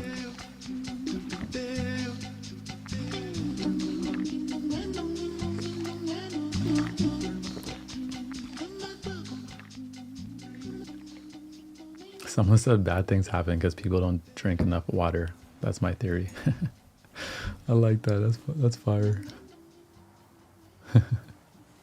That's fire. That's fire. Zen Life says, I wish YouTube was around 30 years ago. Man, even when I started like 14 years ago, like making beats, like there wasn't as much information on YouTube, or like when I started making videos, I just had to figure it out. Now it's so much easier. Now like there's a freaking review for every piece of equipment, someone showing you exactly how to do a transition. Like I didn't have any of that back then, so it took longer to learn. There's really no excuses now. I see people grabbing cameras and becoming like what took 4 years in quality to achieve back in the day, people achieve now in 6 months to a year, you know? And it should be like that. You know, every generation should move faster, should get better because we're passing information down. It should get like that. I ain't gonna lie though, I'd be a little bit jealous sometimes. Yeah, the original song is from a Circle song. Shout out to Madame who knows her Bobby McFerrin. Bobby McFerrin is actually, if someone asked me about a dream collab, my dream collab would simply just be talking to Bobby McFerrin. Bobby McFerrin is one of my favorite individuals, not even because of his music. I love his music, but more so his mind, more so just his philosophy around creativity and improv.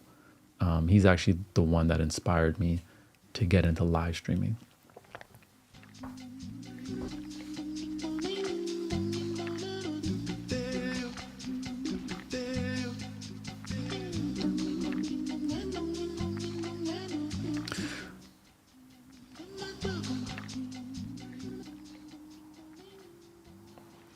Tyler said in an interview, someone says that being able to learn anything fast takes away the passion that figuring it out builds. What do you think?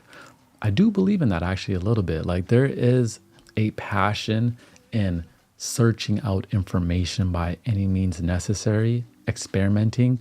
You know what I do believe what Tyler is Tyler was talking about how like people want to know exactly like how you did something in the exact style so they can do it in that way too. And it's kind of like, yo, go develop your own style. Like I think someone said to Tyler, like, where'd you get that? Like, where'd you get the whole fit? Like the whole outfit, give me the whole fit. And he's like, fam, this is like my style. Like, I'm not telling you where I get it. And I've had people come at me too, be like, how do you make your videos feel exactly how they feel? And I'm like, bro, that is time crafting. Like I can't just, like I could tell you my equipment. I have the Rodecaster, I have this, I have that, I have that, I have that. But like there's a whole thing where you craft your own essence and your own universe. And that just takes time to build that. And Tyler's done that amazingly. Tyler has built a universe. Everything he does is cohesively fits into what he does. The colors, the sound branding, like everything is always cohesive. You could just hear a beat from Tyler and it's Tyler. You could see his clothes, and just because of the color palettes, it's Tyler. He's created a universe because it's a reflection of his actual spirit, his essence, his aura, his energy, his interests, his likes. He's not looking on Instagram and copying somebody. He's creating, what he likes. And I think, moving forward, it's just the people who really tap into themselves are going to shine and stand out beyond the noise, because now having quality isn't the thing that differentiates creators, because like everyone has like good quality videos. Now it's really going to come down to like the energy and just like the feel and the uniqueness of it. And that takes time to build. That just takes time to craft, right? Like the more you know yourself, the better content you can make. That's why I do believe there's a personal development, spiritual practice element around your creativity, right? So like learning about yourself ultimately is going to create better content is naturally going to come out of that process. Someone said, please put Vibe Ting on your future merch. Yeah, I could do that. Someone says, would you or do you have a greenhouse? I don't have a greenhouse, but yeah, I would.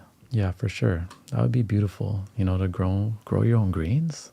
Of course, Ital is vital.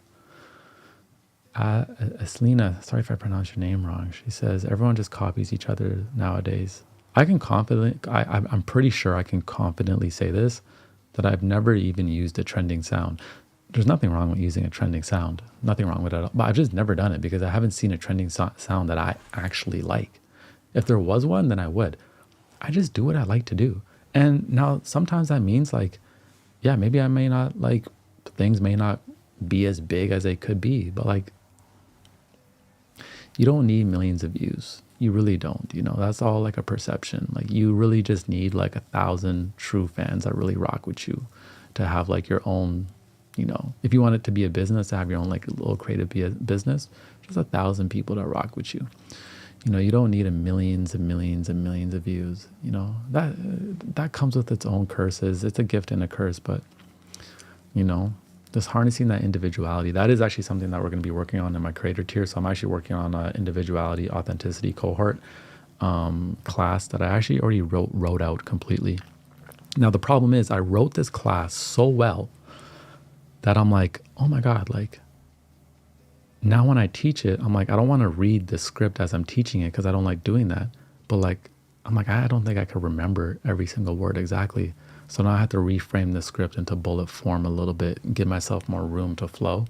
But yeah, throughout the summer, as I was taking time, I basically just designed like a whole creator, everything I know. I finally figured out how to get it on paper and created a whole course and a bunch of classes. So I'm in the process of just recording and editing those.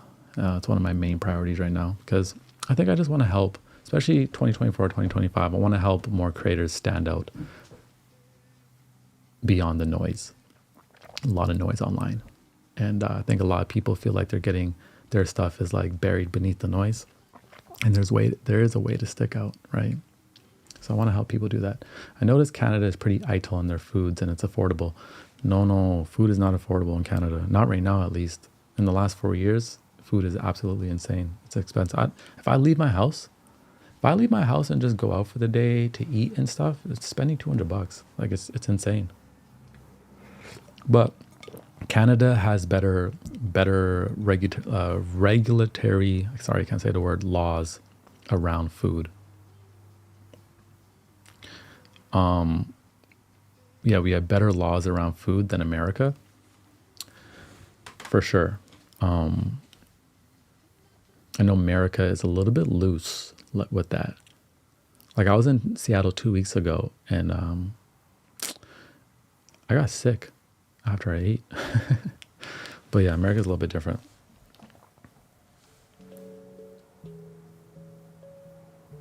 But also where I live, I literally live in an area that is surrounded by farms. So like I was going to say hundreds, but that may be a lot, but there's tons of farms all around me. So I also have access to go to like If I want eggs, I can just go get eggs from the farm. If I want blueberries, there's literally 30 blueberry farms like 5 minutes away from here.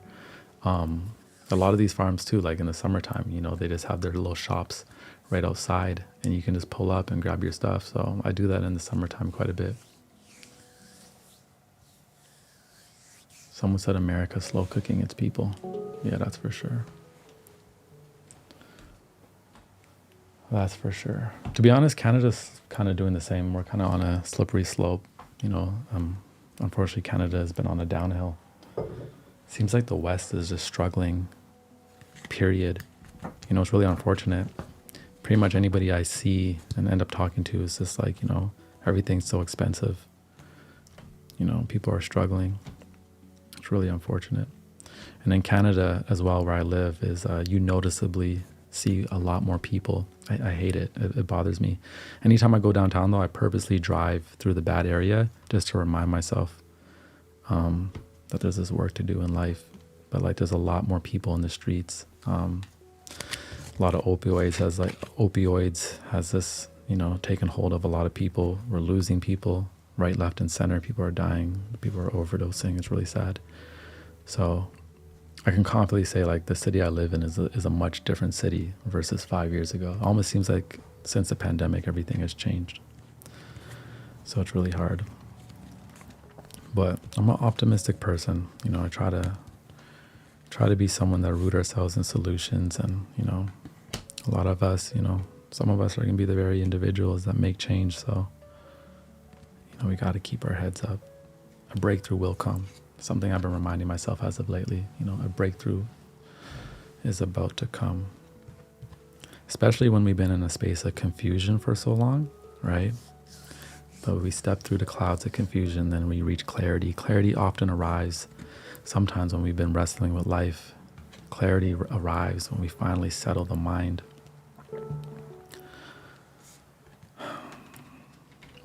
The card says, breathe into this moment and remind yourself a breakthrough is about to come. I always do that when I'm really struggling and I'm just like, why am I not catching a break? Like, why does it seem like when it rains, it pours? Why does it seem like my hard work isn't going nowhere? I always tell myself a breakthrough is about to come. Like, all that tension is building up for a release, right? There's tension, which means a breakthrough is about to come. A lot of the times I find like your greatest lows will birth your greatest highs, but life is a roller coaster. You really can't get attached to either or. There's something that the Bhagavad Gita says, and it says, take praise and blame like equally as the same online. Like, of course, it's nice when people like love your content and, people love you. And then like if people hate you, that hurts. But like, if you're attached to either or, right? If you're attached to people loving you online, you won't authentically be yourself, right? Because you'll be chasing their validation and then you'll be running away from the people who don't like you, and it will hurt a lot. So your validation truly, truly has to come from within, like as much as the audience is great and, a lot of people are there to support you. At the same time, you cannot put your validation in that, right? You got to try to just create from an authentic place. If you believe in God, tell yourself that, God is the audience in itself, like you're performing for one, and the ones that love you will come close and the ones that don't will go away, right? It's just what it is. The reminder deck.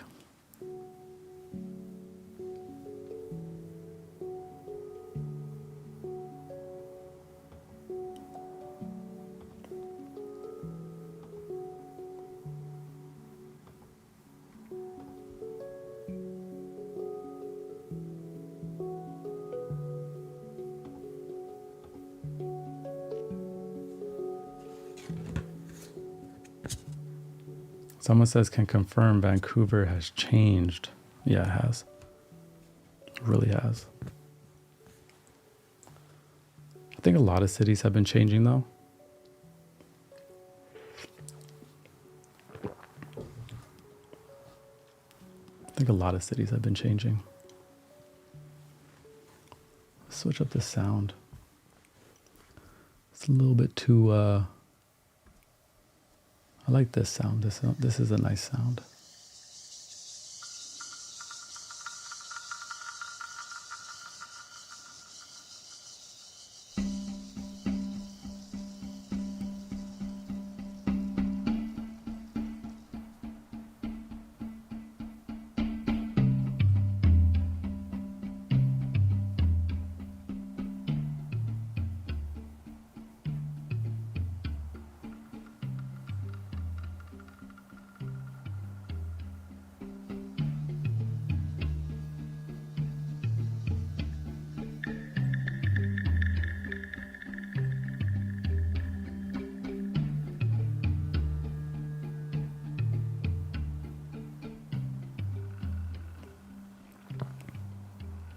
We got Houston, Texas in the building. We got South Africa in the building. Someone says, wow, I never thought about when tension builds up, there's going to be a release. Yeah, it's just a natural effect, right? When there's so much tension, there has to be a release. So when things get a little chaotic, you know that there's going to be a breakthrough at some time. It's like the Tao. The Tao has like a really simple, beautiful saying about when it's a good day, have gratitude, because a bad day will come at some point. And when it's a bad day, have a little bit of gratitude because a good day is right around the corner. So I love like little things like that, like beautiful little ancient sayings that like will never go away because it's just a universal truth. And it's true. When you're having a good day, it's like you're going to have a bad day. There's going to be another bad day.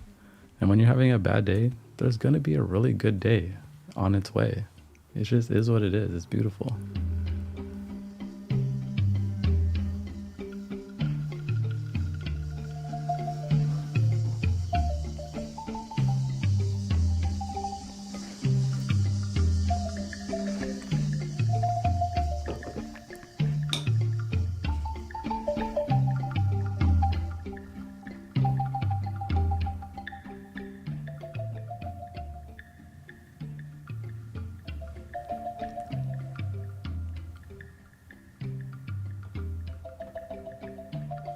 Oh no, what happened? There we go.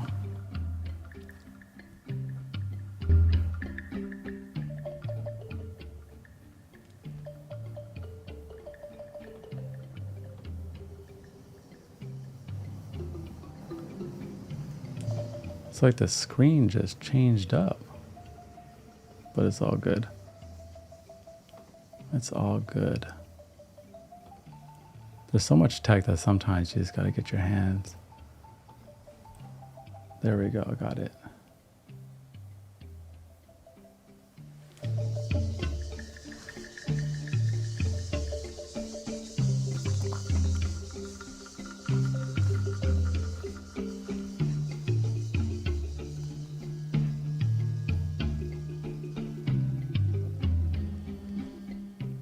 If anybody struggles with like social media use, a great app that I use is called Opal. My Opal is actually on right now. So every day, it's like probably like every day for like 21 hours, I have most social media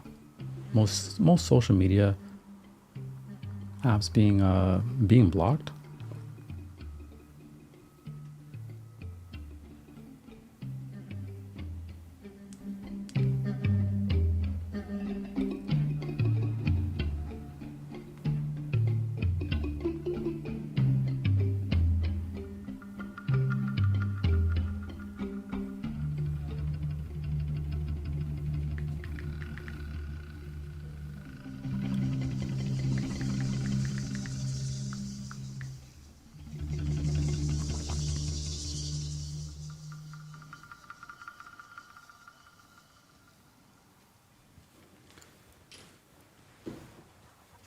Yeah, Opal is really good. Someone says, why use Opal instead of the regular settings on Apple to limit? One, Opal, I like you can pre-schedule all your sessions. So all my sessions are already pre-scheduled. Like they're just locked in. I don't have to do it every single day. And it's not even an app limit. Like mine's not really like an app limit. I just have it blocked out, period. It just gives me more control. And they've also gamified the experience a little bit. So it's kind of like, I don't know. I just like the template. I like the design of it. You don't have to use Opal. You can definitely use the Apple settings. But for me, I just like having all the settings already like designed, already in there.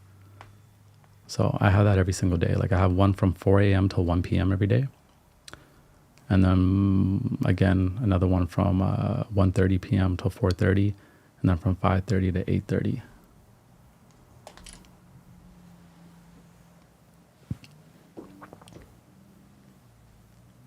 How do you resist the urge to force stop it though? So there's actually an option on there called deep focus. So that's what I like about Opal as well. There's an option called deep focus that you can't turn off. Like you literally can't turn it off. So unless you delete the app. And if you delete the app, that's kind of like the whole walk of shame, right? It's kind of like a walk of shame vibe. So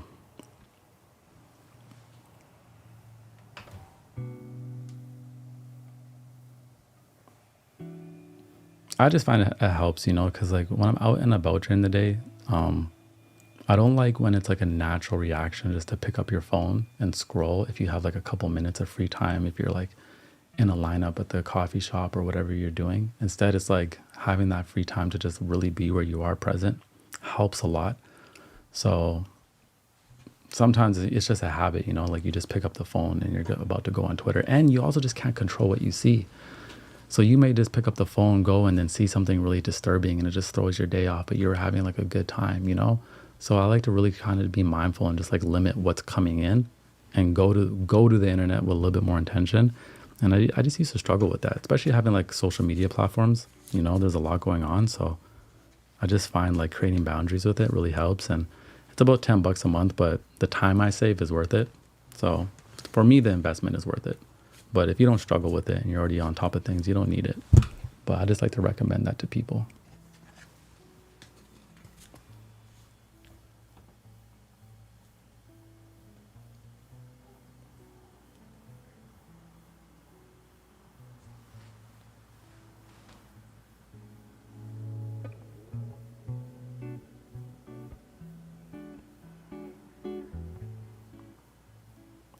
Alchemist says, I don't know if you've already touched on this, but do you or will you offer a course on how to maximize your Instagram audience for business purposes?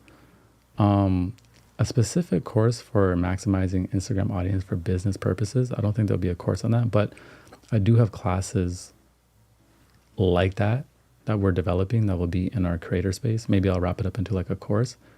But if you want on Instagram, shoot me a message. Let me know what some of your questions are. Maybe it's something I can develop, or it's something I can create some content around.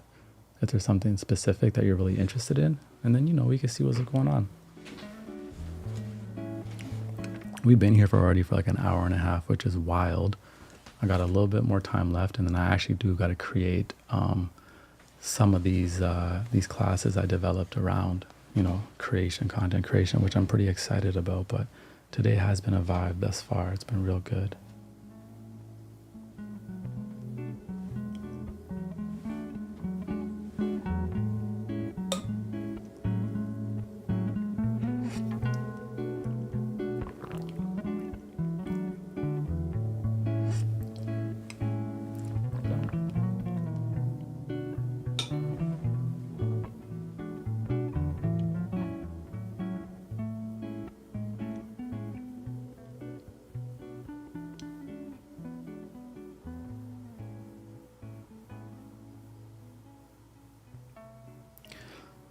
Study streams will come back next week. I've been doing a lot of my editing at home, but yeah, I'm gonna come back and do the study streams. That was a pretty beautiful community we had going, so we'll see who pops up again. I'm thinking Tuesday I'm gonna do it, I think. I haven't quite set the schedule still, but we'll definitely get into it. That will exclusively be on YouTube. Let me quickly share a couple books I've been reading for anybody interested, because I've been doing a lot of reading. So let me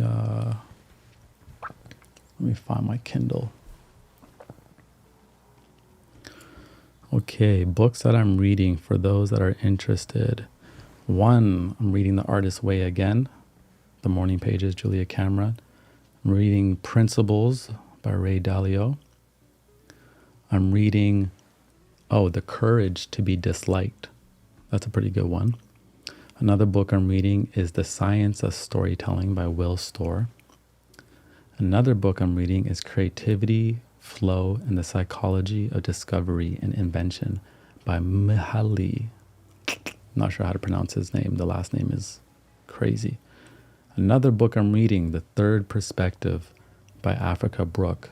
I actually forgot I started that one, so I got to get back into that one. Another book I'm reading, The Tao Te Ching. Samson in the chat says The Courage to be Disliked is fire. So yeah, I'm like about 54% into that one. I'm also reading The Evolving Self again by Mihaly. And then I got the Bhagavad Gita in there. I got the Bible. I got the Creative Act. And those are the ones. I cycle through like 20 books at a time. I'm not sure if anybody else does that, but I read like 20 books at a time and just like bounce back and forth on different days. So it takes me a while to finish a book because I'm going through many.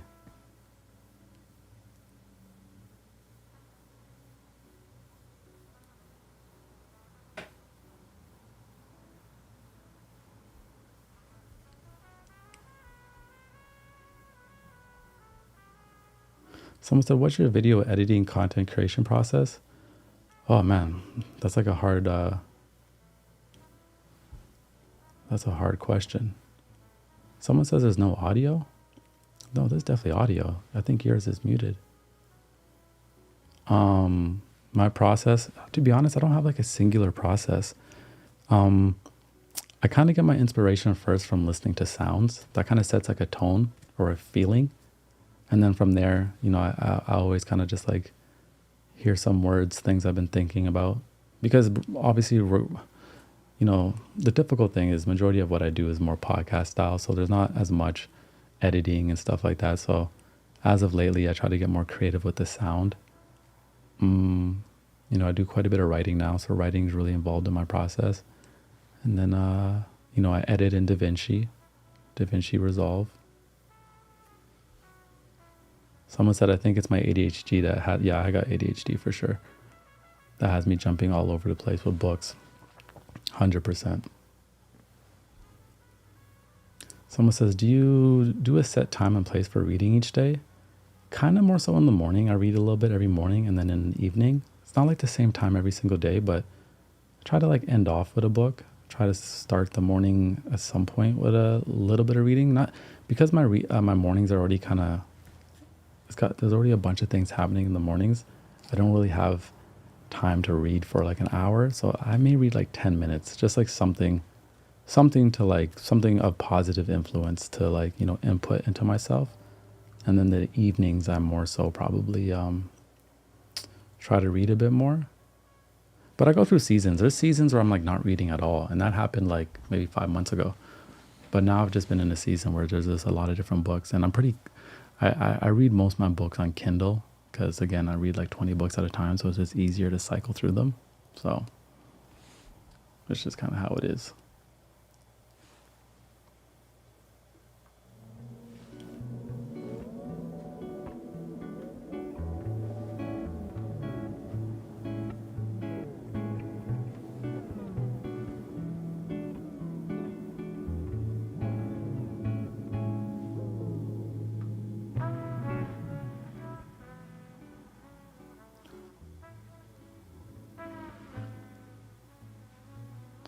And if you want to listen to like this little meditation sound, it's on YouTube. It's called Trumpet Meditation by Khalul, I believe. There's a lot of beautiful support like the musicians on YouTube right now. There's like so much. Someone said I'm inspired to get a Kindle. I'm not actually reading on a Kindle device. I mean the Kindle app. So I just have the Kindle app on my phone and my computer, and all my books get downloaded to there. So I don't actually have the Kindle reading thing. I literally read off my phone or my computer. The Kindle app on my phone may be the app I use the most, and Substack. I've been on Substack quite a bit, which I think I've been thinking about starting a Substack.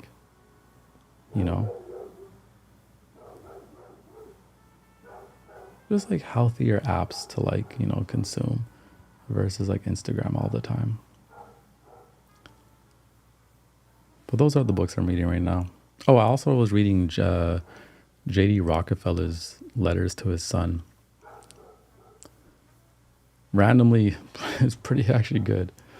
Pretty good. It's actually pretty motivating. I don't know much about him. I know he was like one of the first billionaires or something like that. I've heard some bad things, but I don't know. The book is good though. 38 letters to his son. It's just like advice that he gives to his son and like sharing his stories, but it was actually really good. So I actually finished that book, which is wild because I don't finish a lot of books that fast.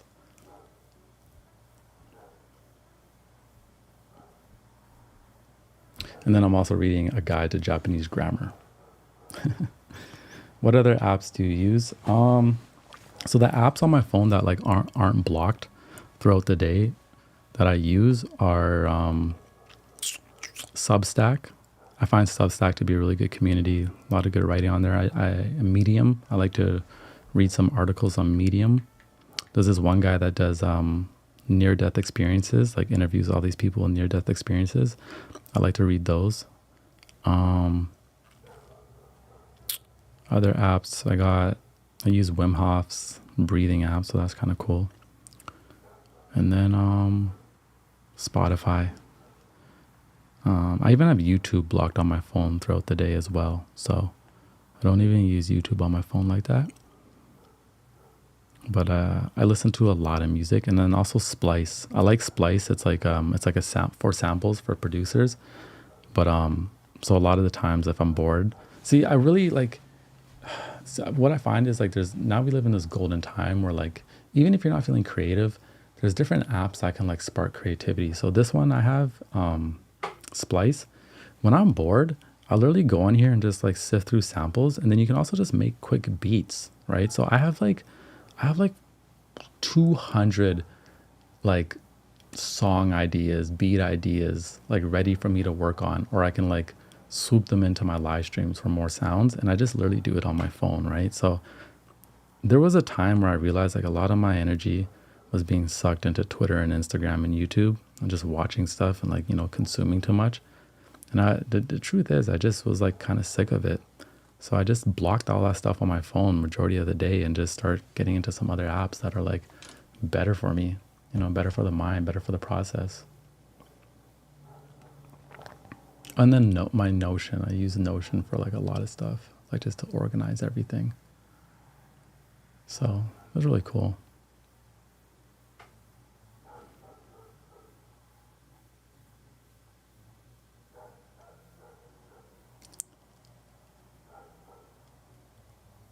Got my brother Isaac in the chat. Thank you. Thank you, thank you, thank you. Someone said you said earlier you write. What exactly? So I started writing a book, but I normally write for the podcast. So it's kind of just like reflective stuff. And then I've been writing a lot of stuff in regards to like content creation and like teaching and stuff that's going to like turn into like, I don't want to call them classes. Let's just call them like little experiences. So I do a lot of that. So a lot of writing in Notion. Probably like an hour a day of writing, at least. Probably 2 hours, to be honest, by the end of the day. Yeah.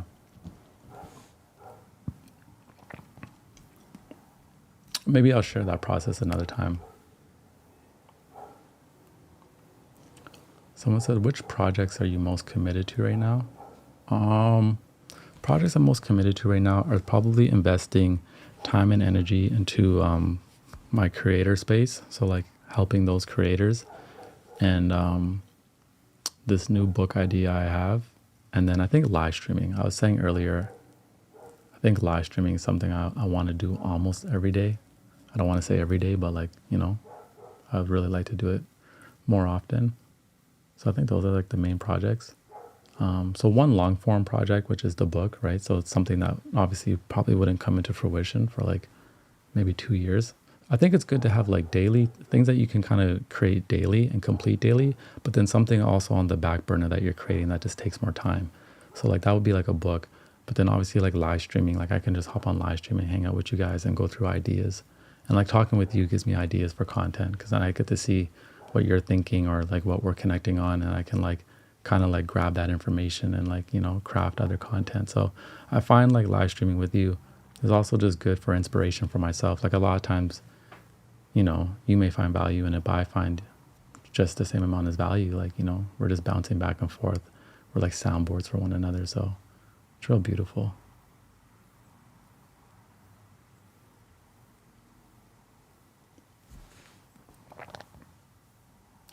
What's the number one tip you would give to creators? There's actually probably like 407 tips I would give to creators. Mine would be craft your individuality, be inspired by other people, but don't copy other people. Like, create your own universe, like figure out who you are, and like you should be able to create something that like people just know, like when they watch it, when they see it, they're like, oh yeah, that's you, you know. I think there's a lot of carbon copies these days, which is fine, because like copying others can like teach you certain aspects, and like there may be something about someone's style that is actually innately like you as well, right? Not their whole style though, but at some point you really got to craft your own thing. And I think those are the people that are going to be able to stand out over time, since we live in this time where it seems almost as if everything is content, you know? I would also say, you know, really meditate on your why. You know, why do you do it? You know, what's the overall message and theme? What are you trying to highlight? You know, and then you have to protect the joy in it. Try to create from a place of purpose, even if you have to make up purpose every day versus pressure, because the pressure to post can erode your creativity and your process, right? It can cause you to procrastinate deeply. Now, having pressure is good in seasons, right? It's really good in seasons. I've actually made some of my best stuff when I had a deadline or I felt like my back was against the wall, but it's not sustainable in the long run. You want to create more from a place of purpose over pressure. And again, you don't need some grand purpose. Like the purpose can be whatever, you know, the purpose can shift each day as well. Like there just may be a different purpose for creating today. And then it's just the consistency and give it time. Like you have to give it time and then give it time to grow, right? Just like when you plant a seed, you don't expect that seed to blossom right away. So when you give your social media, your content time, you know, we live in this time where back in the day, 30 years ago, if an artist created something, they didn't get instant feedback. You know, you would create things. You had like space to create it and freedom to create it. Now we create things and we can get feedback right away, or we can get like results right away. And that's cool in many ways, but in also other ways, it's like, it's not, because now we're in this cycle of putting things out, feeling bad that it didn't get views or didn't get the response we want. And then, you know, then you have to pick yourself back up, do it again. And it's just like, you really have to protect yourself. You really have to protect yourself through that cycle and just find out why you do it again. So, okay, y'all, I'm getting quite thirsty. So, you know, we were here for 2 hours. So I think that's going to be the end of today. Really was no structure. Just wanted to hang out with y'all, which was nice. Really appreciate it. If you want to hang out more often, let me know. We were streaming today on Instagram and YouTube, so a multi-stream. We had a lot of different people come in, so I appreciate everyone's presence. And, you know, we talked about some cool stuff. It was a real good time. So, the number one chill spot on the internet. I believe in it. I'm going to make it known. See you soon.